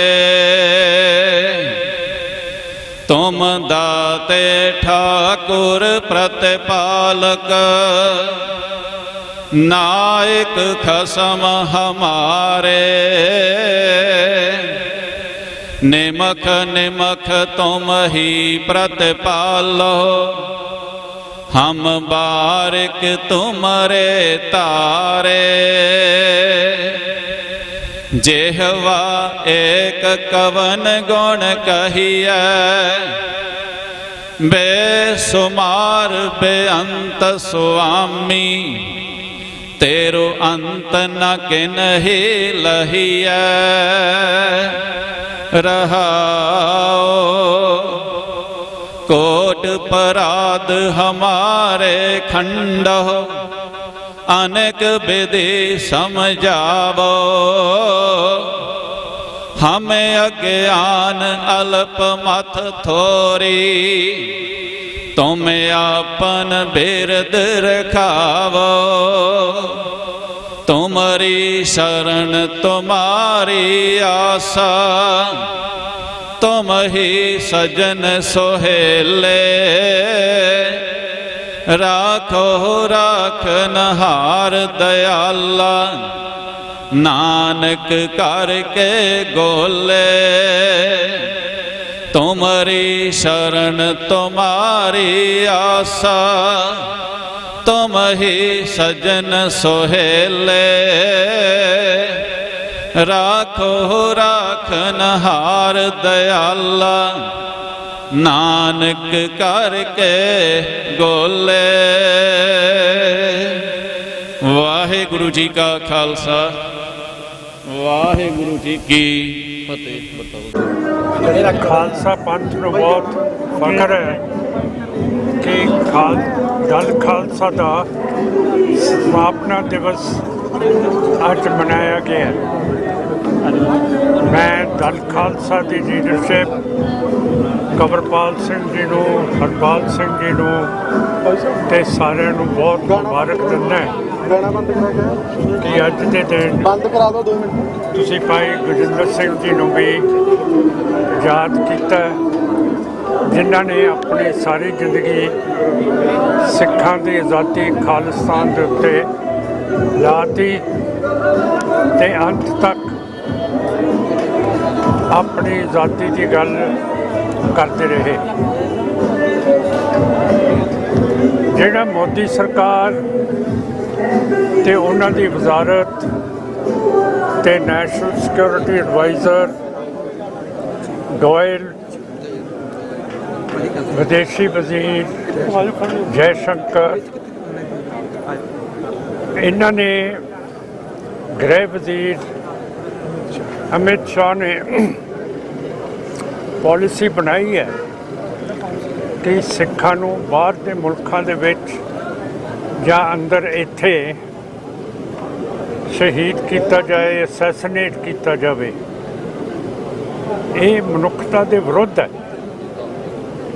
ਤੇ ਕੋਈ ਜਾਨਵਰ, ਪ੍ਰਕਿਰਤੀ ਦਾ ਬੰਦਾ ਜਾਂ ਬੰਦੇ ਇਹੋ ਜਿਹੀ ਨਿਸ਼ਾਨਦੇਹੀ ਲੋਕਾਂ ਨੂੰ ਮਰਵਾਉਣ ਦੇ ਆਰਡਰ ਦਿੰਦੇ ਹੈ। ਵਾਹਿਗੁਰੂ ਬਹੁਤ ਵੱਡਾ ਹੈ। ਹੁਣ ਬੰਗਲਾਦੇਸ਼ ਦੇ ਵਿੱਚ RSS ਨੇ ਤੇ ਹਿੰਦ ਹਕੂਮਤ, ਮੋਦੀ ਸਾਹਿਬ ਨੇ ਕਿਹਾ ਕਿ ਬੰਗਲਾਦੇਸ਼ ਦੇ ਵਿੱਚ ਹਿੰਦੂਆਂ ਦੀ ਟਾਰਗੇਟ ਕਿਲਿੰਗ ਹੋ ਰਹੀ ਹੈ। ਟਾਰਗੇਟ ਕਿਲਿੰਗ ਦਾ ਮਤਲਬ ਹੈ ਕਿ ਹਿੰਦੂਆਂ ਨੂੰ ਨਿਸ਼ਾਨੇ 'ਤੇ ਲਿਆਇਆ ਜਾਂਦਾ ਹੈ ਤੇ ਉਹਨਾਂ ਨੂੰ ਜਾਨੋਂ ਮਾਰ ਦਿੱਤਾ ਜਾਂਦਾ ਹੈ। ਅਸੀਂ ਇਹ ਦੁਰਘਟਨਾ ਦੇ ਬਿਲਕੁਲ ਖਿਲਾਫ ਹੈ ਤੇ ਜਿਨ੍ਹਾਂ ਨੇ ਇਹ ਆਰਡਰ ਦਿੱਤੇ ਹੈ ਕਿ ਹਿੰਦੂਆਂ ਨੂੰ ਟਾਰਗੇਟ ਕਿਲਿੰਗ ਕਰ ਦਈਏ, ਉਹ ਵੀ ਜਾਨਵਰ ਪ੍ਰਕਿਰਤੀ ਦੇ ਹੈਗੇ ਹੈ। ਜਿਵੇਂ ਸਾਡੇ ਹਿੰਦੂਤਵਾ ਦੇ ਲੀਡਰ ਮੋਦੀ ਸਾਹਿਬ ਤੇ ਉਹਨਾਂ ਦੀ ਜੁੰਡਲੀ ਜਿਨ੍ਹਾਂ ਦੀ ਮੈਂ ਗੱਲ ਕੀਤੀ ਹੈ, ਮੇਰਾ ਮਤਲਬ ਹੈ ਕੋਈ ਇੱਕ ਸਿਵਲਾਈਜ਼ਡ ਆਦਮੀ ਕਿਵੇਂ ਆਰਡਰ ਕਰ ਸਕਦਾ ਹੈ ਕਿ ਕਿਸੇ ਕੌਮ ਨੂੰ ਨਿਸ਼ਾਨਾ ਬਣਾ ਕੇ ਉਹਨਾਂ ਨੂੰ ਜਾਨੋਂ ਮਾਰ ਦਿੱਤਾ ਜਾਵੇ। ਮੋਦੀ ਸਾਹਿਬ ਇਹਦਾ ਅਸਰ ਤਾਂ ਬਹੁਤ ਪੈਣਾ। ਜਿਵੇਂ ਹਿਟਲਰ ਨੇ ਕਤਲੇਆਮ ਕਰਵਾਈ ਸੀ, ਕੌਨਸੈਂਟਰੇਸ਼ਨ ਕੈਂਪਸ ਦੇ ਵਿੱਚ ਦਿੱਤੇ ਗਏ ਸੀਗੇ, ਫਿਰ ਨਿਊਰਮਬਰਗ ਦੇ ਵਿੱਚ ਟਰਾਇਲਸ ਹੋਏ, ਟੋਕੀਓ ਦੇ ਵਿੱਚ ਟਰਾਇਲਸ ਹੋਏ, ਅਤੇ ਜਿਨ੍ਹਾਂ ਨੇ ਮਨੁੱਖੀ ਅਧਿਕਾਰਾਂ ਦੀ ਉਲੰਘਣੀ ਕੀਤੀ ਸੀ ਉਹਨਾਂ ਨੂੰ ਜਾਂ ਤਾਂ ਫਾਇਰਿੰਗ ਸਕਾਡ ਦੇ ਅੱਗੇ ਜਾਂ ਫਾਂਸੀ ਦਿੱਤੀ ਗਈ। ਸੋ ਮੋਦੀ ਸਾਹਿਬ, ਅਮਿਤ ਸ਼ਾਹ ਜੀ, ਜੈ ਸ਼ੰਕਰ ਜੀ, ਗੋਇਲ ਜੀ, ਰੌ ਦੇ ਮੁਖੀ, ਸਾਬਕਾ ਰੌ ਦੇ ਮੁਖੀ ਗੋਇਲ ਜੀ, ਡਿਫੈਂਸ ਮਿਨਿਸਟਰ ਰਾਜਨਾਥ ਸਿੰਘ, ਮੈਂ ਆਪ ਜੀ ਨੂੰ ਬੇਨਤੀ ਕਰਦਾ ਕਿ ਜਿਹੜਾ ਕੰਮ ਤੁਸੀਂ ਇਹ ਕਰੋਗੇ ਇਹਦਾ ਤੁਹਾਨੂੰ ਸਾਰਿਆਂ ਨੂੰ ਭੁਗਤਣਾ ਪੈਣਾ। ਜਿਵੇਂ ਅੱਜ ਬੰਗਲਾਦੇਸ਼ ਦੇ ਵਿੱਚ ਹਿੰਦੂਆਂ ਨੂੰ ਨਿਸ਼ਾਨਾ ਬਣਾ ਕੇ ਮਾਰਿਆ ਜਾ ਰਿਹਾ ਹੈ, ਉਹਨਾਂ ਨੂੰ ਵੀ ਭੁਗਤਣਾ ਪਊਗਾ। ਅਤੇ ਜਿਹੜੀ ਪੀੜ ਤੁਹਾਨੂੰ ਹਿੰਦੂਆਂ ਦੇ ਲਈ ਹੋਈ ਹੈ ਉਹੀ ਪੀੜ ਸਿੱਖਾਂ ਦੇ ਲਈ ਹੋਣੀ ਚਾਹੀਦੀ ਹੈ ਤੁਹਾਡੇ ਦਿਲ ਦੇ ਵਿੱਚ। ਨਹੀਂ ਤਾਂ ਤੁਸੀਂ ਜਾਨਵਰ ਹਿਟਲਰ ਨਾਟਸੀਜ਼ਮ ਦੇ ਵਿੱਚ ਪ੍ਰਵੇਸ਼ ਹੋ ਗਏ ਹੋ, ਜਿਹਦਾ ਫੈਸਲਾ ਰੱਬ ਹੀ ਕਰੂਗਾ, ਤੁਸੀਂ ਨਹੀਂ ਕਰ ਸਕੋਗੇ। ਵਾਹਿਗੁਰੂ ਜੀ ਕਾ ਖਾਲਸਾ, ਵਾਹਿਗੁਰੂ ਜੀ ਕੀ ਫਤਿਹ। ਪਹੁੰਚੇ ਹੋਏ ਨੌਜਵਾਨ ਵੀਰੋ, ਭਾਈ ਗਜਿੰਦਰ ਸਿੰਘ ਅਤੇ ਭਾਈ ਹਰਦੀਪ ਸਿੰਘ ਨਿੱਜਰ ਦੀ ਸ਼ਹਾਦਤ ਨੂੰ ਸਮਰਪਿਤ ਅੱਜ ਦਾ ਮਾਰਚ ਆਰੰਭ ਹੋਣ ਜਾ ਰਿਹਾ ਹੈ। ਨੌਜਵਾਨ ਵੀਰਾਂ ਨੂੰ ਬੇਨਤੀ ਹੈ, ਜਿਸ ਸੁਹਿਰਦਗੀ ਦੇ ਨਾਲ ਭਾਈ ਗਜਿੰਦਰ ਸਿੰਘ ਹੋਰਾਂ ਨੇ ਆਪਣੀ ਗੱਲ ਰੱਖਦੇ ਰਹੇ ਨੇ, ਹਕੂਮਤ ਦੇ ਨਾਲ ਲੜਦੇ ਰਹੇ ਨੇ, ਅਸੀਂ ਵੀ ਅੱਜ ਦਾ ਸੁਨੇਹਾ ਭਾਰਤੀ ਹਕੂਮਤ ਨੂੰ ਤੇ ਦੁਨੀਆ ਨੂੰ ਦੱਸਣ ਦੇ ਲਈ ਅੱਜ ਦਾ ਮਾਰਚ ਕਰ ਰਹੇ ਹਾਂ। ਸੋ ਸਾਰੀ ਨੌਜਵਾਨੀ ਨੂੰ ਬੇਨਤੀ ਹੈ ਕਿ ਗੱਡੀ ਜਿਹੜੀ ਭਾਈ ਪਰਮਜੀਤ ਸਿੰਘ ਮੰਡ ਕਾਰਜਕਾਰੀ ਪ੍ਰਧਾਨ ਦਲ ਖਾਲਸਾ ਅਗਵਾਈ ਕਰਨਗੇ ਤੇ ਸਾਰੇ ਨੌਜਵਾਨਾਂ ਨੇ ਉਸ ਗੱਡੀ ਦੇ ਪਿੱਛੇ ਦੋ ਕਤਾਰਾਂ ਦੇ ਵਿੱਚ ਹੋ ਕੇ ਚੱਲਣਾ ਹੈ, ਤਾਂ ਜੋ ਰਸਤਾ ਟ੍ਰੈਫਿਕ ਚੱਲਦੀ ਰਹੇ ਤੇ ਨਾਲ ਦੇ ਲੰਘਣ ਵਾਲੇ ਲੋਕ ਨੇ ਤੁਹਾਡੇ ਹੱਥਾਂ ਵਿੱਚ ਫੜੇ ਹੋਏ ਪਲੇ ਕਾਰਡ ਤੋਂ ਸੁਨੇਹਾ ਆਪਣੇ ਘਰਾਂ ਵਿੱਚ ਲੈ ਜਾ ਸਕਣ। ਸੋ ਸਾਰੀ ਨੌਜਵਾਨੀ ਨੂੰ ਬੇਨਤੀ ਹੈ ਕਿ ਦੋ ਕਤਾਰਾਂ ਦੇ ਵਿੱਚ ਲਾ ਕੇ ਚੱਲਣਾ। ਮੋਰੇ ਨੌਜਵਾਨ ਦੋ ਲਾਈਨਾਂ ਬਣਾ ਰਹੇ ਨੇ, ਸਾਰਿਆਂ ਨੂੰ ਬੇਨਤੀ ਹੈ ਕਿ ਲਾਈਨਾਂ ਦੇ ਵਿੱਚ ਚੱਲੋ।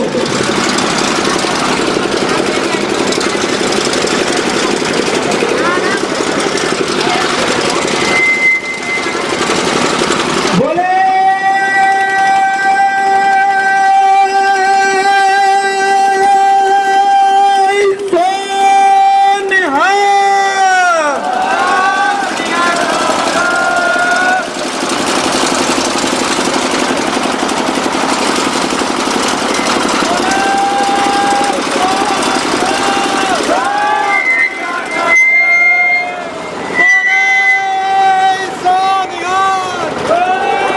ਨੌਜਵਾਨਾਂ ਨੂੰ ਬੇਨਤੀ ਹੈ, ਦੋ ਕਤਾਰਾਂ ਦੇ ਵਿੱਚ ਚੱਲੋ, ਦੋ ਲਾਈਨਾਂ ਦੇ ਵਿੱਚ ਚੱਲਣਾ ਹੈ। ਸਾਰਿਆਂ ਨੇ ਲਾਈਨ ਤੋੜ ਰਹੀ ਹੈ। ਵਲੰਟੀਅਰਾਂ ਨੂੰ ਬੇਨਤੀ ਹੈ ਕਿ ਸਾਰਿਆਂ ਨੂੰ ਦੋ ਲਾਈਨਾਂ ਵਿੱਚ ਕਰੋ ਜੀ। ਰਾਜ ਕਰੇਗਾ, ਰਾਜ ਕਰੇਗਾ, ਰਾਜ ਕਰੇਗਾ, ਰਾਜ ਕਰੇਗਾ, ਰਾਜ ਕਰੇਗਾ, ਰਾਜ ਕਰੇਗਾ। ਝੂਲ ਦੇ ਨਿਸ਼ਾਨ ਰਹਿਣ, ਝੂਲ ਦੇ ਨਿਸ਼ਾਨ ਰਹਿਣ,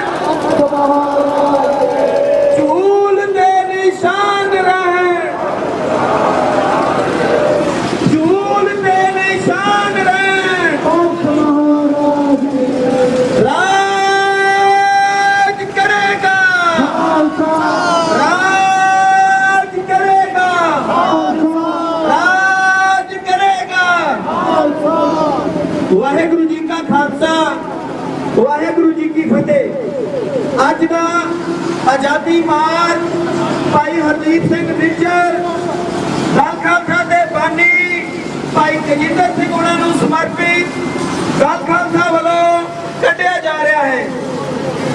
ਸੋ ਸਾਰੇ ਨੌਜਵਾਨਾਂ ਨੂੰ ਬੇਨਤੀ ਹੈ, ਦੋ ਲਾਈਨਾਂ ਦੇ ਵਿੱਚ ਹੋ ਕੇ ਸਾਰਿਆਂ ਨੇ ਅਸੀਂ ਚੱਲਣਾ ਹੈ। ਹੱਥਾਂ ਵਿੱਚ ਫੜੀਆਂ ਹੋਈਆਂ ਤਖਤੀਆਂ ਬਾਹਰ ਵੱਲ ਨੂੰ ਕਰਕੇ ਚੱਲਣਾ ਹੈ, ਤਾਂ ਜੋ ਤੁਹਾਡੇ ਹੱਥਾਂ ਵਿੱਚ ਫੜੇ ਹੋਏ ਪਲੇ ਕਾਰਡ ਅੱਜ ਦੁਨੀਆ ਨੂੰ ਦੱਸਣ ਕਿ ਭਾਰਤੀ ਹਕੂਮਤ ਜਿਨ੍ਹਾਂ ਨੂੰ ਅੱਤਵਾਦੀ ਕਹਿੰਦੀ ਹੈ, ਜਿਹੜੇ ਭਾੜੇ ਦੇ ਕੱਟੂ ਖਰੀਦ ਕੇ ਜਿਨ੍ਹਾਂ ਦੇ ਕਤਲ ਕਰਵਾਉਂਦੀ ਹੈ, ਉਹ ਸਾਡੇ ਹੀਰੋ ਨੇ, ਉਹ ਪੰਜਾਬ ਦੀ ਨੌਜਵਾਨੀ ਦੇ ਨਾਇਕ ਨੇ, ਉਹ ਸਾਡੇ ਦਿਲਾਂ 'ਚ ਵਸਦੇ ਨੇ। ਸਾਡੇ ਹੱਥਾਂ ਵਿੱਚ ਫੜੇ ਹੋਏ ਪਲੇ ਕਾਰਡ ਦੁਨੀਆ ਨੂੰ ਸੁਨੇਹਾ ਨੇ, ਭਾਰਤੀ ਹਕੂਮਤ ਨੂੰ ਸੁਨੇਹਾ ਨੇ। ਇਸ ਕਰਕੇ ਸਾਰੇ ਪਲੇ ਕਾਰਡ ਉੱਪਰ ਚੁੱਕ ਕੇ ਬਾਹਰਲੇ ਪਾਸੇ ਨੂੰ ਕਰਕੇ ਜਾਣਾ ਹੈ, ਜਾਂ ਤਾਂ ਜੋ ਸ਼ਾਹਪੁਰ ਦੇ ਲੋਕ ਇਸ ਸੁਨੇਹਾ ਲੈ ਕੇ ਜਾ ਸਕਣ। ਰਾਜ ਕਰੇਗਾ, ਰਾਜ ਕਰੇਗਾ, ਰਾਜ ਕਰੇਗਾ। ਭਾਈ ਜਗਿੰਦਰ ਸਿੰਘ ਦਾ ਕੀ ਅਰਮਾਨ, ਬਣੇਗਾ ਖਾਲਿਸਤਾਨ। ਭਾਈ ਜਗਿੰਦਰ ਸਿੰਘ ਦਾ ਕੀ ਅਰਮਾਨ, ਬਣੇਗਾ ਖਾਲਿਸਤਾਨ। ਹਰਦੀਪ ਸਿੰਘ ਨਿੱਜਰ ਦਾ ਕੀ ਅਰਮਾਨ, ਬਣੇਗਾ ਖਾਲਿਸਤਾਨ। ਹਰਦੀਪ ਸਿੰਘ ਨਿੱਜਰ ਦਾ ਕੀ ਅਰਮਾਨ, ਬਣੇਗਾ ਖਾਲਿਸਤਾਨ। ਭਾਈ ਜਗਿੰਦਰ ਸਿੰਘ ਦਾ ਕੀ ਪੈਗਾਮ, ਬਣੇਗਾ ਖਾਲਿਸਤਾਨ। ਭਾਈ ਜਗਿੰਦਰ ਸਿੰਘ ਦਾ ਕੀ ਪੈਗਾਮ, ਬਣੇਗਾ ਖਾਲਿਸਤਾਨ। ਭਾਈ ਜਗਿੰਦਰ ਸਿੰਘ ਦਾ ਕੀ ਪੈਗਾਮ। ਅਧਿਕਾਰ ਹੈ ਸਾਡਾ ਖਾਲਿਸਤਾਨ, ਅਸੀਂ ਖੋ ਕੇ ਲਵਾਂਗੇ ਖਾਲਿਸਤਾਨ, ਅਸੀਂ ਲੜ ਕੇ ਲਵਾਂਗੇ ਇਹ ਹੱਕ ਹੈ ਸਾਡਾ। ਅਸੀਂ ਮਰ ਵੀ ਗਏ ਤਾਂ ਸਾਡੇ ਬੱਚੇ ਲੈਣਗੇ ਖਾਲਿਸਤਾਨ, ਅਸੀਂ ਲੈ ਕੇ ਰਹਾਂਗੇ ਖਾਲਿਸਤਾਨ, ਅਸੀਂ ਖੋ ਕੇ ਲਵਾਂਗੇ ਖਾਲਿਸਤਾਨ, ਅਸੀਂ ਲੜ ਕੇ ਲਵਾਂਗੇ ਖਾਲਿਸਤਾਨ, ਅਸੀਂ ਮਰ ਵੀ ਗਏ ਤਾਂ ਖਾਲਿਸਤਾਨ, ਅਸੀਂ ਮਰ ਵੀ ਗਏ ਤਾਂ ਖਾਲਿਸਤਾਨ, ਅਸੀਂ ਲੈ ਕੇ ਰਹਾਂਗੇ ਖਾਲਿਸਤਾਨ, ਅਸੀਂ ਲੈ ਕੇ ਰਹਾਂਗੇ ਖਾਲਿਸਤਾਨ, ਅਸੀਂ ਖੋ ਕੇ ਲਵਾਂਗੇ ਖਾਲਿਸਤਾਨ, ਅਸੀਂ ਖੋ ਕੇ ਲਵਾਂਗੇ ਖਾਲਿਸਤਾਨ। ਗਜਿੰਦਰ ਸਿੰਘ ਦਾ ਕੀ ਪੈਗਾਮ, ਪੰਜਾਬ ਬਣੇਗਾ ਖਾਲਿਸਤਾਨ। ਗਜਿੰਦਰ ਸਿੰਘ ਦਾ ਕੀ ਪੈਗਾਮ, ਪੰਜਾਬ ਬਣੇਗਾ ਖਾਲਿਸਤਾਨ। ਭਾਈ ਹਰਦੀਪ ਸਿੰਘ ਨਿੱਜਰ ਦਾ ਕੀ ਅਰਮਾਨ, ਪੰਜਾਬ ਬਣੇਗਾ ਖਾਲਿਸਤਾਨ। ਭਾਈ ਹਰਦੀਪ ਸਿੰਘ ਨਿੱਜਰ ਦਾ ਕੀ ਅਰਮਾਨ, ਪੰਜਾਬ ਬਣੇਗਾ ਖਾਲਿਸਤਾਨ। ਹਰ ਜਿੰਦਾਬਾਦ ਇਹ ਹੱਕ ਹੈ ਸਾਡਾ ਖਾਲਿਸਤਾਨ, ਇਹ ਹੱਕ ਹੈ ਸਾਡਾ ਖਾਲਿਸਤਾਨ, ਇਹ ਹੱਕ ਹੈ ਸਾਡਾ ਖਾਲਿਸਤਾਨ, ਅਸੀਂ ਲੈ ਕੇ ਰਹਾਂਗੇ ਖਾਲਿਸਤਾਨ, ਅਸੀਂ ਖੋ ਕੇ ਲਵਾਂਗੇ ਖਾਲਿਸਤਾਨ, ਅਸੀਂ ਖੋ ਕੇ ਲਵਾਂਗੇ ਖਾਲਿਸਤਾਨ, ਅਸੀਂ ਮਰ ਵੀ ਗਏ ਤਾਂ ਖਾਲਿਸਤਾਨ, ਅਸੀਂ ਮਰ ਵੀ ਗਏ ਤਾਂ ਖਾਲਿਸਤਾਨ, ਸਾਡੇ ਬੱਚੇ ਲੈਣਗੇ ਖਾਲਿਸਤਾਨ, ਉਹ ਸਾਡੇ ਬੱਚੇ ਲੈਣਗੇ ਖਾਲਿਸਤਾਨ, ਇਹ ਹੱਕ ਹੈ ਸਾਡਾ ਖਾਲਿਸਤਾਨ, ਇਹ ਹੱਕ ਹੈ ਸਾਡਾ ਖਾਲਿਸਤਾਨ। ਹਰ ਸਿੱਖ ਕੀ ਚਾਹੁੰਦਾ ਖਾਲਿਸਤਾਨ, ਹਰ ਸਿੱਖ ਕੀ ਚਾਹੁੰਦਾ ਖਾਲਿਸਤਾਨ, ਹਰ ਸਿੱਖ ਕੀ ਚਾਹੁੰਦਾ ਖਾਲਿਸਤਾਨ, ਹਰ ਪੰਜਾਬੀ ਕੀ ਚਾਹੁੰਦਾ ਖਾਲਿਸਤਾਨ, ਹਰ ਪੰਜਾਬੀ ਕੀ ਚਾਹੁੰਦਾ ਖਾਲਿਸਤਾਨ, ਇਹ ਹੱਕ ਹੈ ਸਾਡਾ ਖਾਲਿਸਤਾਨ, ਇਹ ਹੱਕ ਹੈ ਸਾਡਾ ਖਾਲਿਸਤਾਨ, ਅਸੀਂ ਲੈ ਕੇ ਰਹਾਂਗੇ ਖਾਲਿਸਤਾਨ, ਖੋ ਕੇ ਲਵਾਂਗੇ ਖਾਲਿਸਤਾਨ, ਇਹ ਹੱਕ ਹੈ ਅਸੀਂ ਲੈ ਕੇ ਰਹਾਂਗੇ ਆਜ਼ਾਦੀ, ਆਜ਼ਾਦੀ, ਅਸੀਂ ਲੜ ਕੇ ਲਵਾਂਗੇ ਆਜ਼ਾਦੀ, ਅਸੀਂ ਮਰ ਵੀ ਗਏ ਆਜ਼ਾਦੀ, ਸਾਡੇ ਬੱਚੇ ਲੈਣਗੇ ਆਜ਼ਾਦੀ, ਗੁਰੂ ਨਾਨਕ ਵਾਲੀ ਆਜ਼ਾਦੀ, ਗੁਰੂ ਨਾਨਕ ਵਾਲੀ ਆਜ਼ਾਦੀ, ਗੁਰੂ ਨਾਨਕ ਵਾਲੀ ਆਜ਼ਾਦੀ, ਗੁਰੂ ਨਾਨਕ ਵਾਲੀ ਆਜ਼ਾਦੀ, ਉਹ ਪਿੰਡਰਾਂ ਵਾਲਿਆਂ ਵਾਲੀ ਆਜ਼ਾਦੀ, ਉਹ ਬੱਬਰਾਂ ਵਾਲੀ ਆਜ਼ਾਦੀ, ਉਹ ਬੱਬਰਾਂ ਵਾਲੀ ਆਜ਼ਾਦੀ, ਅਸੀਂ ਖੋ ਕੇ ਲਵਾਂਗੇ ਆਜ਼ਾਦੀ, ਅਸੀਂ ਲੈ ਕੇ ਰਹਾਂਗੇ ਆਜ਼ਾਦੀ, ਅਸੀਂ ਲੜ ਕੇ ਲਵਾਂਗੇ ਆਜ਼ਾਦੀ, ਅਸੀਂ ਮਰ ਵੀ ਗਏ ਤਾਂ ਆਜ਼ਾਦੀ, ਅਸੀਂ ਮਰ ਵੀ ਗਏ ਤਾਂ ਆਜ਼ਾਦੀ, ਸਾਡੇ ਬੱਚੇ ਲੈਣਗੇ ਆਜ਼ਾਦੀ, ਸਾਡੇ ਬੱਚੇ ਲੈਣਗੇ ਆਜ਼ਾਦੀ, ਇਹ ਹੱਕ ਹੈ ਸਾਡਾ ਆਜ਼ਾਦੀ, ਜਨਮ ਸਿੱਧ ਅਧਿਕਾਰ ਹੈ ਸਾਡਾ ਆਜ਼ਾਦੀ, ਇਹ ਜਨਮ ਸਿੱਧ ਅਧਿਕਾਰ ਤੁਹਾਡਾ ਆਜ਼ਾਦੀ, ਇਹ ਹੱਕ ਹੈ ਸਾਡਾ ਆਜ਼ਾਦੀ, ਅਸੀਂ ਖੋ ਕੇ ਲਵਾਂਗੇ ਆਜ਼ਾਦੀ, ਅਸੀਂ ਮਰ ਵੀ ਗਏ ਤਾਂ ਆਜ਼ਾਦੀ, ਉਹ ਪਿੰਡਰਾਂ ਵਾਲਿਆਂ ਵਾਲੀ ਆਜ਼ਾਦੀ, ਗਜਿੰਦਰ ਸਿੰਘ ਵਾਲੀ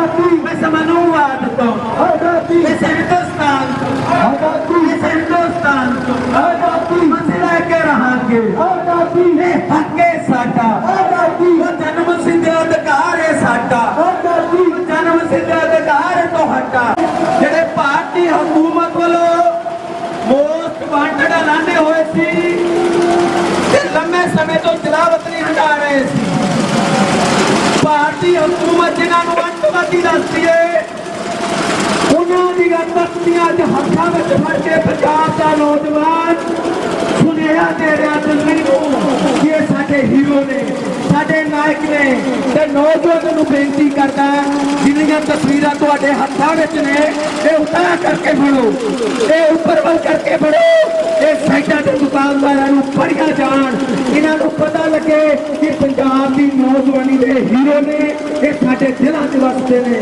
ਭਾਈ ਜਗਜੀਤ ਸਿੰਘ ਦਾ ਕੀ ਪੈਗਾਮ ਜੋ ਬਣੇਗਾ ਖਾਲਿਸਤਾਨ ਭਾਈ ਜਗਜੀਤ ਸਿੰਘ ਦਾ ਕੀ ਪੈਗਾਮ ਪੰਜਾਬ ਬਣੇਗਾ ਖਾਲਿਸਤਾਨ ਸਾਡੀ ਜੰਗ ਸਾਡੀ ਜਾਨ ਖਾਲਿਸਤਾਨ ਖਾਲਿਸਤਾਨ ਸਾਡੀ ਜੰਗ ਸਾਡੀ ਜਾਨ ਖਾਲਿਸਤਾਨ ਖਾਲਿਸਤਾਨ ਜਗਜੀਤ ਸਿੰਘ ਦਾ ਕੀ ਪੈਗਾਮ ਪੰਜਾਬ ਬਣੇਗਾ ਖਾਲਿਸਤਾਨ ਜਗਜੀਤ ਸਿੰਘ ਦਾ ਕੀ ਪੈਗਾਮ ਪੰਜਾਬ ਬਣੇਗਾ ਖਾਲਿਸਤਾਨ ਜਗਜੀਤ ਸਿੰਘ ਦਾ ਕੀ ਪੈਗਾਮ ਪੰਜਾਬ ਬਣੇਗਾ ਖਾਲਿਸਤਾਨ ਸੱਚ ਕਿਤਾਬਾ ਆਜ਼ਾਦੀ ਸੱਚ ਕਿਤਾਬਾ ਆਜ਼ਾਦੀ ਲੱਗ ਰਹਾਂਗੇ ਆਜ਼ਾਦੀ ਲੱਗ ਰਹਾਂਗੇ ਆਜ਼ਾਦੀ ਸਾਡਾ ਹੱਕ ਇੱਥੇ ਰੱਖ ਸਾਡਾ ਹੱਕ ਆਜ਼ਾਦੀ ਸਾਡਾ ਹੱਕ ਆਜ਼ਾਦੀ ਪੰਜਾਬੀ ਕਿਤਾਬਾ ਆਜ਼ਾਦੀ ਪੰਜਾਬੀ ਕਿਤਾਬਾ ਆਜ਼ਾਦੀ ਸੱਚ ਕਿਤਾਬਾ ਆਜ਼ਾਦੀ ਸੱਚ ਕਿਤਾਬਾ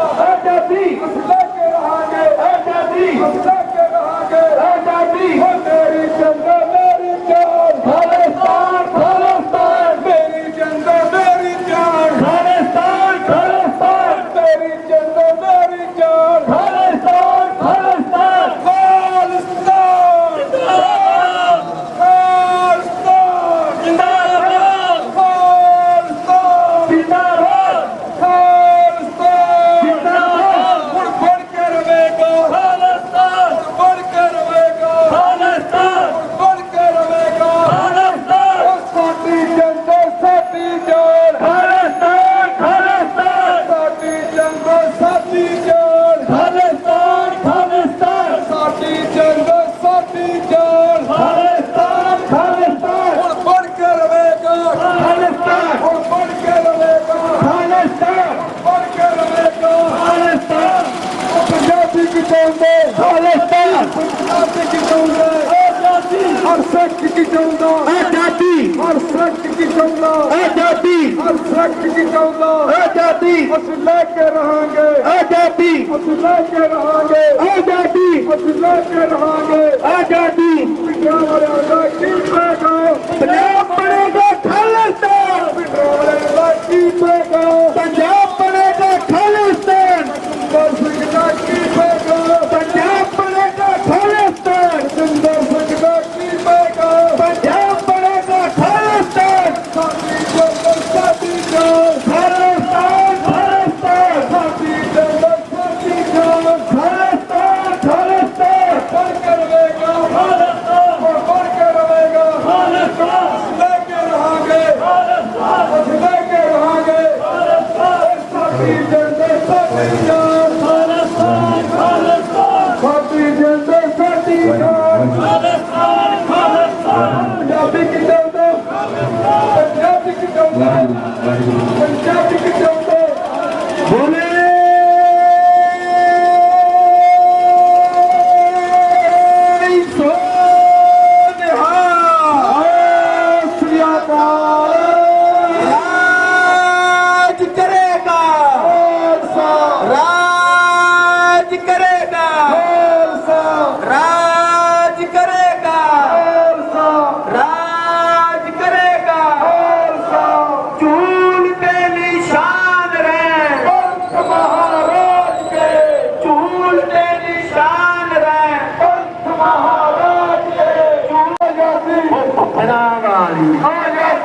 ਭਾਈ ਗਜਿੰਦਰ ਸਿੰਘ ਦਾ ਕੀ ਪੈਗਾਮ ਜੋ ਬਣੇਗਾ ਖਾਲਿਸਤਾਨ ਭਾਈ ਗਜਿੰਦਰ ਸਿੰਘ ਦਾ ਕੀ ਪੈਗਾਮ ਜੋ ਬਣੇਗਾ ਖਾਲਿਸਤਾਨ ਭਾਈ ਹਰਦੀਪ ਸਿੰਘ ਨਿੱਜਰ ਦਾ ਕੀ ਅਰਮਾਨ ਜੋ ਬਣੇਗਾ ਖਾਲਿਸਤਾਨ ਭਾਈ ਹਰਦੀਪ ਸਿੰਘ ਨਿੱਜਰ ਦਾ ਕੀ ਅਰਮਾਨ ਜੋ ਬਣੇਗਾ ਦਲ ਖਾਲਸਾ ਦੀ 46ਵੀਂ ਵਰ੍ਹੇਗੰਢ ਮੌਕੇ ਹੁਸ਼ਿਆਰਪੁਰ ਦੀ ਧਰਤੀ ਦੇ ਉੱਤੇ ਇਕੱਤਰ ਹੋਏ ਸਾਰੀ ਸਾਧ ਸੰਗਤ ਨੂੰ ਫਤਿਹ ਅਰਜ਼ ਕਰਦਾ ਜੀ। ਵਾਹਿਗੁਰੂ ਜੀ ਕਾ ਖਾਲਸਾ ਵਾਹਿਗੁਰੂ ਜੀ ਕੀ ਫਤਿਹ।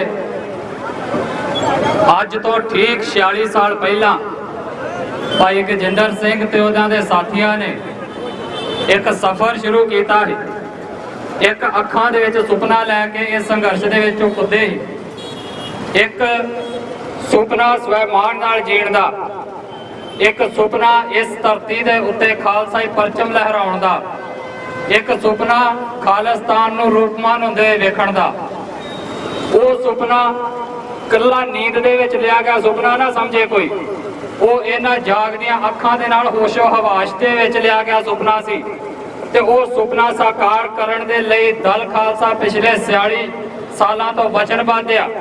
ਔਰ ਇਹਨਾਂ 46 ਸਾਲਾਂ ਦੇ ਵਿੱਚ ਸਾਨੂੰ ਮਾਣ ਆ ਕਿ ਕੋਈ ਵੀ ਇਹੋ ਜਿਹਾ ਸਮਾਂ ਨਹੀਂ ਆਇਆ ਜਦੋਂ ਦਲ ਖਾਲਸਾ ਦੀ ਕਿਸੇ ਲੀਡਰਸ਼ਿਪ ਨੇ ਹਿੰਦੁਸਤਾਨ ਦੀ ਹਕੂਮਤ ਦੇ ਸਾਹਮਣੇ ਗੋਡੇ ਟੇਕੇ ਹੋਣ। ਤੇ ਸਾਡਾ ਤੁਹਾਡੇ ਨਾਲ ਵਾਅਦਾ ਆ, ਜਦੋਂ ਤੱਕ ਖਾਲਿਸਤਾਨ ਇਸ ਧਰਤੀ ਦੇ ਉੱਤੇ ਰੂਪਮਾਨ ਹੋ ਨਹੀਂ ਜਾਂਦਾ, ਜਦੋਂ ਤੱਕ ਇਸ ਧਰਤੀ ਦੇ ਅਸੀਂ ਖਾਲਸੇ ਦੇ ਰਾਜ ਦਾ ਝੰਡਾ ਪਰਚਮ ਬੁਲੰਦ ਕਰ ਨਹੀਂ ਦਿੰਦੇ, ਉਦੋਂ ਤੱਕ ਇਹ ਸੰਘਰਸ਼ ਨਹੀਂ ਰੁਕੇਗਾ ਤੇ ਨਾ ਹੀ ਉਦੋਂ ਤੱਕ ਦਲ ਖਾਲਸਾ ਦਿੱਲੀ ਦੀ ਹਕੂਮਤ ਦੇ ਸਾਹਮਣੇ ਗੋਡੀਆਂ ਟੇਕੇਗਾ।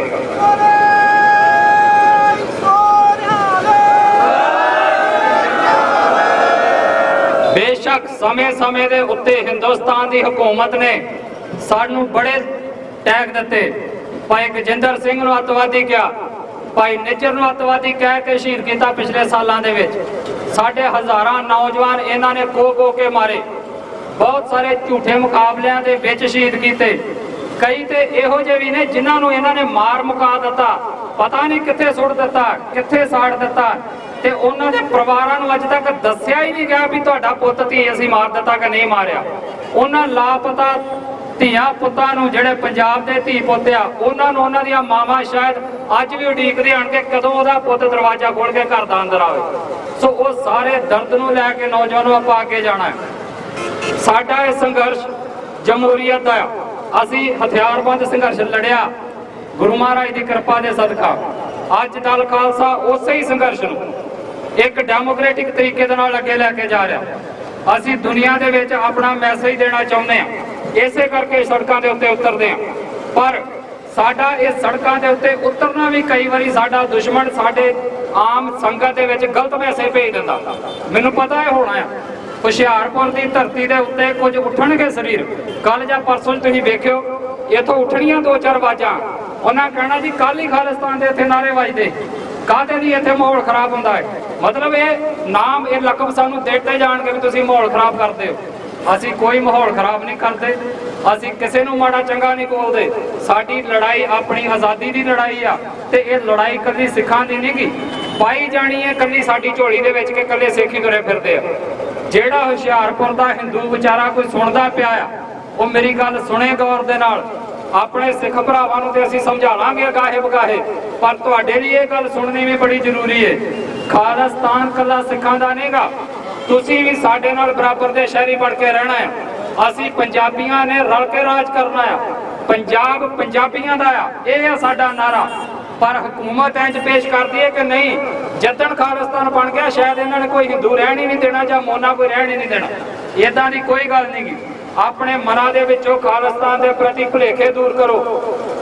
ਸਾਡਾ ਇਸ ਟਾਈਮ ਜਿਹੜਾ ਪੰਜਾਬ ਦਾ ਬਹੁਤਾਤ ਹਿੰਦੂ ਆ, ਮੈਂ ਸਾਰੇ ਦੀ ਗੱਲ ਨਹੀਂ ਕਰਦਾ, ਜਿਹੜਾ ਬਹੁਤਾਤ ਹਿੰਦੂ ਭਰਾ ਵਾ ਸਾਡਾ, ਉਹਦਾ ਹਾਲ ਇੱਕ ਮੱਛੀ ਵਰਗਾ ਹੋਇਆ ਪਿਆ। ਕਿਹੜੀ ਮੱਛੀ ਵਰਗਾ?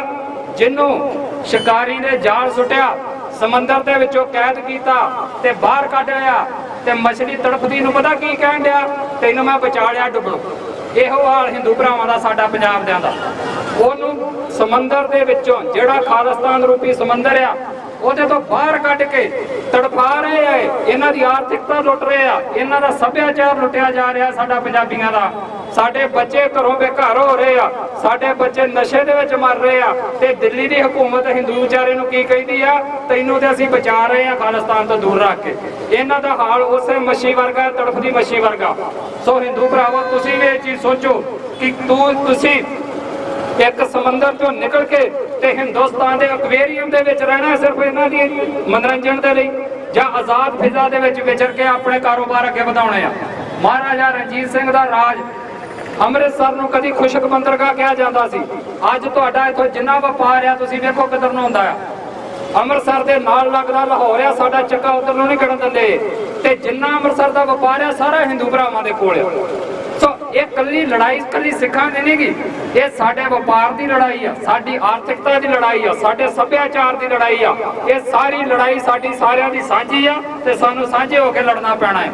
ਇਹ ਜਿਹੜੇ ਹਉਏ ਖਾਲਿਸਤਾਨ ਦੇ ਪ੍ਰਤੀ ਤੁਹਾਡੇ ਮਨਾਂ 'ਚ ਪਾਏ ਨੇ, ਇਹਨਾਂ ਨੂੰ ਦੂਰ ਕਰੀਏ ਰਲ ਮਿਲ ਕੇ। ਔਰ ਅਗਲੀ ਗੱਲ, ਇਹ ਖਾਲਿਸਤਾਨ ਹੁਣ ਮੌਜੂਦਾ ਸਮਝ ਬਣੇ ਕਿਵੇਂ? ਕਈ ਕਹਿ ਦਿੰਦੇ ਜੀ ਦੂਰ ਦਾ ਖਾਬ ਐ ਨਹੀਂ ਬਣਨਾ। ਜਿਹੜਾ ਵੀ ਖਾਬ ਲਿਆ ਗਿਆ ਹੋਵੇ ਉਹ ਤਾਂ ਹੀ ਲਿਆ ਜਾਂਦਾ ਜੇ ਉਹਦੀ ਸੱਚ ਹੋਣ ਦੀ ਕੋਈ ਪਰਸੈਂਟੇਜ ਹੋਵੇ। ਕੋਈ ਚੀਜ਼ ਉਦਾਂ ਨਹੀਂ ਤੁਹਾਡੇ ਦਿਮਾਗ ਦੇ ਵਿੱਚ ਆਉਂਦੀ। ਸੋ ਜੇ ਖਾਲਿਸਤਾਨ ਦਾ ਨਿਸ਼ਾਨਾ ਜਾਂ ਖਾਲਿਸਤਾਨ ਦੀ ਵਿਚਾਰਧਾਰਾ ਇਸ ਦੁਨੀਆ 'ਚ ਆ ਤੇ ਇਹ ਇੱਕ ਨਾ ਇੱਕ ਦਿਨ ਸੱਚ ਹੋਣੀ। ਹੁਣ ਉਹਦੇ ਲਈ ਅਸੀਂ ਮੌਜੂਦਾ ਸਮੇਂ 'ਚ ਕੀ ਕਰੀਏ? ਅਸੀਂ ਨਹੀਂ ਚਾਹੁੰਦੇ ਕਿ ਕਿਸੇ ਪਾਸੇ ਵੀ ਗੋਲੀ ਚੱਲੇ ਜਾਂ ਕਿਸੇ ਪਾਸੇ ਵੀ ਡਾਂਗ ਸੋਟਾ ਚੱਲੇ ਤੇ ਕਿਸੇ ਦਾ ਵੀ ਖੂਨ ਡੁੱਲੇ। ਨਾ ਅਸੀਂ ਚਾਹੁੰਦੇ ਆ ਕਿ ਕਿਸੇ ਵਰਦੀ ਵਾਲੇ ਦਾ ਖੂਨ ਡੁੱਲੇ, ਤੇ ਨਾ ਅਸੀਂ ਚਾਹੁੰਦੇ ਆ ਕਿ ਜਿਹੜੇ ਅਸੀਂ ਸੰਘਰਸ਼ ਕਰਦੇ ਸਾਡੇ ਚੋਂ ਕਿਸੇ ਦਾ ਖੂਨ ਡੁੱਲੇ। ਪਰ ਇਹਦਾ ਮਤਲਬ ਇਹ ਨਹੀਂਗਾ ਵੀ ਅਸੀਂ ਡਰ ਦੇ ਮਾਹੌਲ 'ਚ ਇਹ ਗੱਲ ਕਹਿ ਰਹੇ ਹਾਂ। ਅਸੀਂ ਹਰ ਇੱਕ ਜਾਨ ਦੀ ਕਦਰ ਕਰਦੇ ਹਾਂ, ਔਰ ਉਹਦੇ ਲਈ ਅਸੀਂ ਇੰਡੀਆ ਨੂੰ ਵੀ ਇਹ ਗੱਲ ਕਹਿਣਾ ਚਾਹੁੰਦੇ ਹਾਂ ਕਿ ਦੁਨੀਆ ਦਾ ਜਿਹੜਾ ਇੱਕ ਅਸੂਲ ਆ ਕਿ ਹਰ ਇੱਕ ਬੰਦੇ ਨੂੰ ਸਵੈ ਨਿਰਣੇ ਦਾ ਅਧਿਕਾਰ UN ਦਿੰਦਾ ਹੈ। ਉਹੀ UN ਜਿਹਦੇ ਵਿੱਚ ਇੰਡੀਆ ਵੀ ਜਾ ਕੇ ਆਪਣੀ ਕੁਰਸੀ ਢਾ ਕੇ ਬੈਠਾ। ਜੇ ਤੂੰ ਉਸੇ UN ਦੇ ਵਿੱਚ ਜਾ ਕੇ ਕੁਰਸੀ ਢਾ ਕੇ ਬੈਠਣਾ ਆ ਤੇ ਉਹਦਾ ਹੀ ਕਾਨੂੰਨ ਜਿਹੜਾ ਹਰ ਇੱਕ ਇਨਸਾਨ ਨੂੰ ਇਹ ਹੱਕ ਦਿੰਦਾ ਆ ਕਿ ਤੂੰ ਆਪਣਾ ਭਵਿੱਖ ਤੈਅ ਕਰ ਸਕਦਾ ਆ ਕਿ ਤੂੰ ਕਿਸੇ ਮੁਲਕ ਦੇ ਨਾਲ ਰਹਿਣਾ ਕਿ ਨਹੀਂ ਰਹਿਣਾ, ਉਹ ਹੱਕ ਪੰਜਾਬ ਦੇ ਲੋਕਾਂ ਨੂੰ ਦਿੱਤਾ ਜਾਵੇ। ਸਵੈ ਨਿਰਣੇ ਦਾ ਅਧਿਕਾਰ ਪੰਜਾਬ ਨੂੰ ਦਿੱਤਾ ਜਾਵੇ। ਰੈਫਰੈਂਡਮ ਪੰਜਾਬ ਦੇ ਵਿੱਚ ਕਰਵਾਇਆ ਜਾਵੇ। ਰੈਫਰੈਂਡਮ ਦਾ ਇਹਨਾਂ ਹੋਵਾ ਕਾਹਦੇ ਲਈ ਆ? 5 ਸਾਲਾਂ ਬਾਅਦ ਤੁਸੀਂ ਵੋਟਾਂ ਵੀ ਤਾਂ ਕਰਾਉਂਦੇ ਹੀ ਹੋ। 5 ਸਾਲ ਤੇ ਬਹੁਤ ਔਖੇ ਲੰਘਦੇ ਤੇ ਦੂਜੇ ਸਾਲ ਕੋਈ ਨਾ ਕੋਈ ਵੋਟ ਤੁਰੀ ਹੁੰਦੀ ਹੈ। ਜੇ ਤੁਸੀਂ ਪੂਰੇ ਮੁਲਕ ਦੇ ਵਿੱਚ ਹਰ ਰੋਜ਼ ਕੋਈ ਨਾ ਕੋਈ ਇਲੈਕਸ਼ਨ ਕਰਾ ਸਕਦੇ ਹੋ ਤੇ 5, 7, 10 ਸਾਲਾਂ ਬਾਅਦ ਇੱਕ ਰੈਫਰੈਂਡਮ ਕਰਾਉਂਦੇ ਆ, ਤੁਹਾਨੂੰ ਕੀ ਹੁੰਦਾ? ਸੋ ਰੈਫਰੈਂਡਮ ਕਰਾਓ। ਜੇ ਤੁਸੀਂ ਕਹੋ ਜੀ ਨਹੀਂ ਅਸੀਂ ਨਹੀਂ ਕਰਾ ਸਕਦੇ ਤੇ ਤੁਹਾਨੂੰ ਇਹ ਕੌਣ ਪੁੱਛਣ ਜਾਂਦਾ ਵੀ ਸਾਡੇ ਉੱਤੇ ਬੰਦਾ ਕਿਹੜਾ ਲਾਗੂ ਕਰਨਾ, ਉਹਦੀ ਇਲੈਕਸ਼ਨ ਕਰਾਓ? ਉਹ ਵੀ ਤਾਂ ਸਾਡੇ ਤੇ ਥੋਪਦੇ ਹੀ ਹੋ। ਸੋ ਇਹ ਰੈਫਰੈਂਡਮ ਪੰਜਾਬ ਦੇ ਲੋਕ ਮੰਗਦੇ ਨੇ। ਅਸੀਂ ਚਾਹੁੰਦੇ ਆ ਕਿ ਪੰਜਾਬ ਵਿੱਚ ਰੈਫਰੈਂਡਮ ਹੋਵੇ, ਪਰ ਇਹ ਰੈਫਰੈਂਡਮ UN ਦੇ ਅਧੀਨ ਹੋਵੇ, ਸੰਯੁਕਤ ਰਾਸ਼ਟਰ ਦੇ ਅਧੀਨ ਹੋਵੇ। ਤੇ ਜਦੋਂ ਤੱਕ ਸਾਡੀ ਗੱਲ ਇੰਡੀਆ ਨਹੀਂ ਸੁਣਦਾ ਉਦੋਂ ਤੱਕ ਸਾਨੂੰ ਦੁਨੀਆ ਦੇ ਵਿੱਚ ਆਪਣੀ ਆਵਾਜ਼ ਬੁਲੰਦ ਕਰਨ ਦੇ ਲਈ ਸੜਕਾਂ ਤੇ ਉਤਰਦੇ ਰਹਿਣਾ ਚਾਹੀਦਾ। ਇਸੇ ਚੀਜ਼ ਲਈ ਅੱਜ ਤੁਸੀਂ ਝੰਡੇ ਤੇ ਫਲੈਗ ਲੈ ਕੇ ਸੜਕਾਂ ਦੇ ਉੱਤੇ ਉਤਰੇ ਆ। ਸੋ ਸਾਡਾ ਇਹ ਮੈਸੇਜ ਦੁਨੀਆ ਦੇ ਵਿੱਚ ਜਾਵੇ। ਅਸੀਂ ਦੁਨੀਆ ਨੂੰ ਵੀ ਅਪੀਲ ਕਰਦੇ ਆ ਕਿ ਜੇ ਇੰਡੀਆ ਸਿੱਧੇ ਤਰੀਕੇ ਨਾਲ ਨਹੀਂ ਮੰਨਦਾ ਤੇ ਇਹਦੇ ਉੱਤੇ ਇਕਨੋਮਿਕਲ ਸੈਂਕਸ਼ਨਸ ਲਾਈਆਂ ਜਾਣ ਜਾਂ ਕੋਈ ਵੀ ਇਹਦੇ ਉੱਤੇ ਹੱਥਕੰਡਾ ਵਰਤਿਆ ਜਾਵੇ ਤੇ ਇਹਨੂੰ ਇਸ ਗੱਲ ਦੇ ਲਈ ਯਕੀਨੀ ਬਣਾਇਆ ਜਾਵੇ ਕਿ ਜਿਹੜੀਆਂ ਕੌਮਾਂ ਇਹਦੇ ਖਿਲਾਫ ਸੰਘਰਸ਼ ਕਰ ਰਹੀਆਂ ਨੇ ਆਜ਼ਾਦੀ ਲੈਣ ਦੇ ਲਈ, ਉਹਨਾਂ ਨੂੰ ਆਜ਼ਾਦੀ ਦੇ ਲਈ ਸਵੈ ਨਿਰਣੇ ਦਾ ਅਧਿਕਾਰ ਦਿੱਤਾ ਜਾਵੇ। ਸੋ ਉਸ ਗੱਲ ਨੂੰ ਲੈ ਕੇ ਅੱਗੇ ਜਾਣ ਦੇ ਲਈ ਦਲ ਖਾਲਸਾ ਇਸ ਗੱਲ ਦਾ ਐਲਾਨ ਕਰਦਾ ਆ ਕਿ ਹਰ ਪਿੰਡ ਅਸੀਂ ਜਾਵਾਂਗੇ, ਰੈਫਰੈਂਡਮ ਦੀ ਗੱਲ ਕਰਾਂਗੇ ਜਿਹੜਾ ਕਿ UN ਦੇ ਅਧੀਨ ਹੋਵੇਗਾ। ਉਹਦੀਆਂ ਬਰੀਕੀਆਂ ਲੋਕਾਂ ਨੂੰ ਸਮਝਾਵਾਂਗੇ ਔਰ ਆਪਣੀ ਗੱਲ ਨੂੰ ਅੱਗੇ ਲੈ ਕੇ ਜਾਣ ਦੇ ਲਈ ਅਸੀਂ ਵਚਨਬੱਧ ਹਾਂ। ਔਰ ਅਖੀਰ ਦੇ ਉੱਤੇ ਮੈਂ ਇੱਕ ਬੇਨਤੀ ਹੋਰ ਕਰ ਦੇਣੀ ਚਾਹੁੰਦਾ। ਸਰਦਾਰ ਗਜਿੰਦਰ ਸਿੰਘ ਜਿਹੜੇ ਕਿ ਦਲ ਖਾਲਸਾ ਦੇ ਬਾਨੀ, ਉਹ ਪਿਛਲੀ ਦਿਨੀ ਸਾਨੂੰ ਜਿਹੜਾ ਵਿਛੋੜਾ ਦੇ ਕੇ ਚਲੇ ਗਏ ਨੇ। ਬਹੁਤ ਕੁਝ ਉਹਨਾਂ ਨੇ ਲਿਖਿਆ ਔਰ ਨੌਜਵਾਨਾਂ ਨੇ ਪੜ੍ਹਿਆ ਸੁਣਿਆ। ਇਹ ਸਾਡੀ ਹੁਣ ਜ਼ਿੰਮੇਵਾਰੀ ਬਣਦੀ ਹੈ ਕਿ ਜੋ ਕੁਝ ਉਹਨਾਂ ਨੇ ਲਿਖਿਆ, ਚਾਹੇ ਕਵਿਤਾਵਾਂ ਨੇ ਚਾਹੇ ਲੇਖ ਨੇ, ਉਹਨਾਂ ਨੂੰ ਇੱਕ ਕਿਤਾਬਚੇ ਦਾ ਰੂਪ ਦਿੱਤਾ ਜਾਵੇ। ਔਰ ਦਲ ਖਾਲਸਾ ਇਸ ਗੱਲ ਦਾ ਵਾਅਦਾ ਕਰਦਾ ਹੈ ਕੌਮ ਦੇ ਅੱਗੇ ਕਿ ਅਸੀਂ ਉਹਨਾਂ ਦੀਆਂ ਲਿਖਤਾਂ ਨੂੰ ਇੱਕ ਕਿਤਾਬਚੇ ਦੇ ਰੂਪ ਦੇ ਵਿੱਚ, ਚਾਹੇ ਉਹਦੀਆਂ 2 ਜਿਲਦਾਂ ਛਪਣ ਜਾਂ 3 ਛਪਣ, ਉਹ ਇਕੱਠੇ ਕਰਾਂਗੇ, ਛਾਪਾਂਗੇ। ਔਰ ਮੈਂ ਹਰ ਇੱਕ ਬੰਦਾ ਜਿਹੜਾ ਸੁਣਦਾ ਉਹਨੂੰ ਅਪੀਲ ਕਰਦਾ ਹੈ, ਜਿਹੜਾ ਕਿ ਬੇਸ਼ੱਕ ਇੱਥੇ ਨਹੀਂ ਹੈ ਤੇ ਬਾਅਦ ਚ ਉਹਦੇ ਤੱਕ ਸੁਣਿਆ ਜਾਣਾ, ਕਿ ਕੋਈ ਕਾਹਲੀ ਦੇ ਵਿੱਚ ਭਾਜੀ ਦੀਆਂ ਲਿਖਤਾਂ ਨੂੰ ਇਕੱਠਿਆਂ ਕਰਕੇ ਅਧੂਰੀਆਂ ਨਾ ਛਾਪਣ ਦੀ ਕੋਸ਼ਿਸ਼ ਕਰੇ। ਸੋ ਜੇ ਕੋਈ ਛਾਪਣਾ ਚਾਹਵੇ ਵੀ, ਜੇ ਕੋਈ ਇਕੱਤਰ ਕਰਨ ਦਾ ਚਾਹ ਵਾਰਿਆ ਕਰੇ, ਪਰ ਸਾਡਾ ਉਹਨਾਂ ਦੇ ਨਾਲ ਇਹੀ ਬੇਨਤੀ ਹੈ ਕਿ ਅਸੀਂ ਉਹਨਾਂ ਦੀਆਂ ਸਾਰੀਆਂ ਲਿਖਤਾਂ ਨੂੰ ਛਾਪਾਂਗੇ ਔਰ ਦੁਨੀਆ ਦੇ ਵਿੱਚ ਵੰਡਾਂਗੇ। ਸੋ ਉਹਨਾਂ ਨੂੰ ਇਹੀ ਸ਼ਰਧਾਂਜਲੀ ਹੋਵੇਗੀ। ਸੋ ਅਖੀਰ ਦੇ ਉੱਤੇ ਮੈਂ ਆਪਣੀ ਇਸੇ ਗੱਲ ਨੂੰ ਦੁਬਾਰਾ ਫੇਰ ਦੁਹਰਾਉਣਾ ਆ ਕਿ ਪਿਛਲੇ 46 ਸਾਲਾਂ ਦਾ ਸਫ਼ਰ ਦਲ ਖਾਲਸਾ ਦਾ ਅੱਜ ਵੀ ਨਿਰੰਤਰ ਜਾਰੀ ਆ ਔਰ ਇਹ ਖਾਲਿਸਤਾਨ ਦੀ ਪ੍ਰਾਪਤੀ ਤੱਕ ਜਾਰੀ ਰਹੇਗਾ। ਅਸੀਂ ਅਮਨ ਕਾਨੂੰਨ ਦੀ ਮਤਲਬ ਭੰਗ ਨਹੀਂ ਕਰਨਾ ਚਾਹੁੰਦੇ, ਬਲਕਿ ਉਸੇ ਹੀ ਕਾਨੂੰਨ ਦੇ ਤਹਿਤ ਸਾਨੂੰ ਮਿਲਿਆ ਹੈ ਜਿਹੜਾ ਅਧਿਕਾਰ ਹੈ ਸਵੈ ਨਿਰਣੇ ਦਾ ਅਧਿਕਾਰ, ਉਹ ਲੈਣਾ ਚਾਹੁੰਦੇ ਆ, ਉਹ ਮੰਨਣਾ ਚਾਹੁੰਦੇ ਆ ਔਰ ਆਪਣਾ ਫੈਸਲਾ ਕਰਨਾ ਚਾਹੁੰਦੇ ਆ। ਜੇ ਸਾਡੇ ਪੰਜਾਬ ਦੇ ਲੋਕ ਉਸ ਹੱਕ ਦੇ ਵਿੱਚ ਇਹ ਵੋਟ ਪਾ ਦੇਣਗੇ ਕਿ ਅਸੀਂ ਖਾਲਿਸਤਾਨ ਦਾ ਹਿੱਸਾ ਨਹੀਂ ਬਣਨਾ ਤੇ ਸਾਨੂੰ ਉਹ ਵੀ ਮਨਜ਼ੂਰ, ਪਰ ਜੇ ਉਹ ਕਹਿਣ ਕਿ ਅਸੀਂ ਖਾਲਿਸਤਾਨ ਲੈਣਾ ਆ ਤੇ ਬਹੁਤਾਤ ਗਿਣਤੀ ਖਾਲਿਸਤਾਨ ਦੇ ਹੱਕ 'ਚ ਵੋਟ ਪਾਵੇ ਤੇ ਫਿਰ ਇੰਡੀਆ ਵੀ ਮੈਚਿਓਰਟੀ ਵਿਖਾਲੇ, ਖਾਲਿਸਤਾਨ ਨੂੰ ਇੱਕ ਮਾਨਤਾ ਦੇਵੇ ਔਰ ਦੁਨੀਆ ਦੇ ਵਿੱਚ ਖਾਲਿਸਤਾਨ ਇੱਕ ਮੁਲਕ ਬਣ ਕੇ ਇਸ ਮੁਲਕ ਦੇ ਨਾਲ ਰਵੇ। ਸੋ ਅਖੀਰ ਤੇ ਫਿਰ ਮੈਂ ਸਾਰੇ ਦੇ ਸਾਰੇ ਆਪਣੇ ਪੰਜਾਬੀ ਭਾਈਚਾਰੇ ਨੂੰ ਅਪੀਲ ਕਰਦਾ, ਭਰਾਵੋ ਪੰਜਾਬ ਪੰਜਾਬੀਆਂ ਦਾ ਆ, ਸਾਡਾ ਤੁਹਾਡਾ ਸਾਰਿਆਂ ਦਾ ਸਾਂਝਾ ਆ। ਚਾਹੇ ਇੱਥੇ ਦਾ ਹਿੰਦੂ ਆ, ਚਾਹੇ ਮੁਸਲਮਾਨ ਆ, ਚਾਹੇ ਈਸਾਈ ਆ ਤੇ ਚਾਹੇ ਕੋਈ ਮੇਰਾ ਭਰਾ ਕਿਸੇ ਵੀ ਧਰਮ ਨੂੰ ਨਹੀਂ ਮੰਨਦਾ, ਉਹਦਾ ਵੀ ਹੈ, ਪਰ ਇਹ ਪੰਜਾਬ ਪੰਜਾਬੀਆਂ ਦਾ ਆ। ਇਹਨੂੰ ਅਸੀਂ ਦਿੱਲੀ ਦੇ ਹੱਥੋਂ ਬਰਬਾਦ ਹੁੰਦਾ ਨਹੀਂ ਵੇਖ ਸਕਦੇ। ਸੋ ਜੇ ਤੁਸੀਂ ਚਾਹੁੰਦੇ ਹੋ ਕਿ ਪੰਜਾਬ ਖੁਸ਼ਹਾਲ ਰਵੇ ਤੇ ਫਿਰ ਉੱਠੋ, ਆਵਾਜ਼ ਬੁਲੰਦ ਕਰੋ। ਤੁਹਾਡੀ ਇੱਕ ਇੱਕ ਆਵਾਜ਼ ਮਾਇਨੇ ਰਖਾਉਂਦੀ, ਜਿਵੇਂ ਸਰਕਾਰਾਂ ਤੁਹਾਨੂੰ ਕਹਿੰਦੀਆਂ ਨਾ ਕਿ ਤੁਹਾਡੀ ਇੱਕ ਇੱਕ ਵੋਟ ਮਾਇਨੇ ਰਖਾਉਂਦੀ ਆ, ਐਵੇਂ ਤੁਹਾਡੇ ਵੱਲੋਂ ਚੁੱਕੀ ਗਈ ਇੱਕ ਇੱਕ ਆਵਾਜ਼ ਮਾਇਨੇ ਰਖਾਉਂਦੀ ਆ। ਆਪਣੇ ਹੱਕਾਂ ਨੂੰ ਪਹਿਚਾਣੋ ਔਰ ਉਹਦੇ ਲਈ ਆਵਾਜ਼ ਬੁਲੰਦ ਕਰਨੀ ਸਿੱਖੋ ਔਰ ਦਲ ਖਾਲਸਾ ਉਸ ਆਵਾਜ਼ ਦਾ ਝੰਡਾ ਬਰਦਾਰ ਆ ਔਰ ਅਸੀਂ ਬਣੇ ਰਵਾਂਗੇ ਜਦੋਂ ਤੱਕ ਖਾਲਿਸਤਾਨ ਇਸ ਧਰਤੀ ਦੇ ਉੱਤੇ ਰੂਪਮਾਨ ਹੋ ਨਹੀਂ ਜਾਂਦਾ।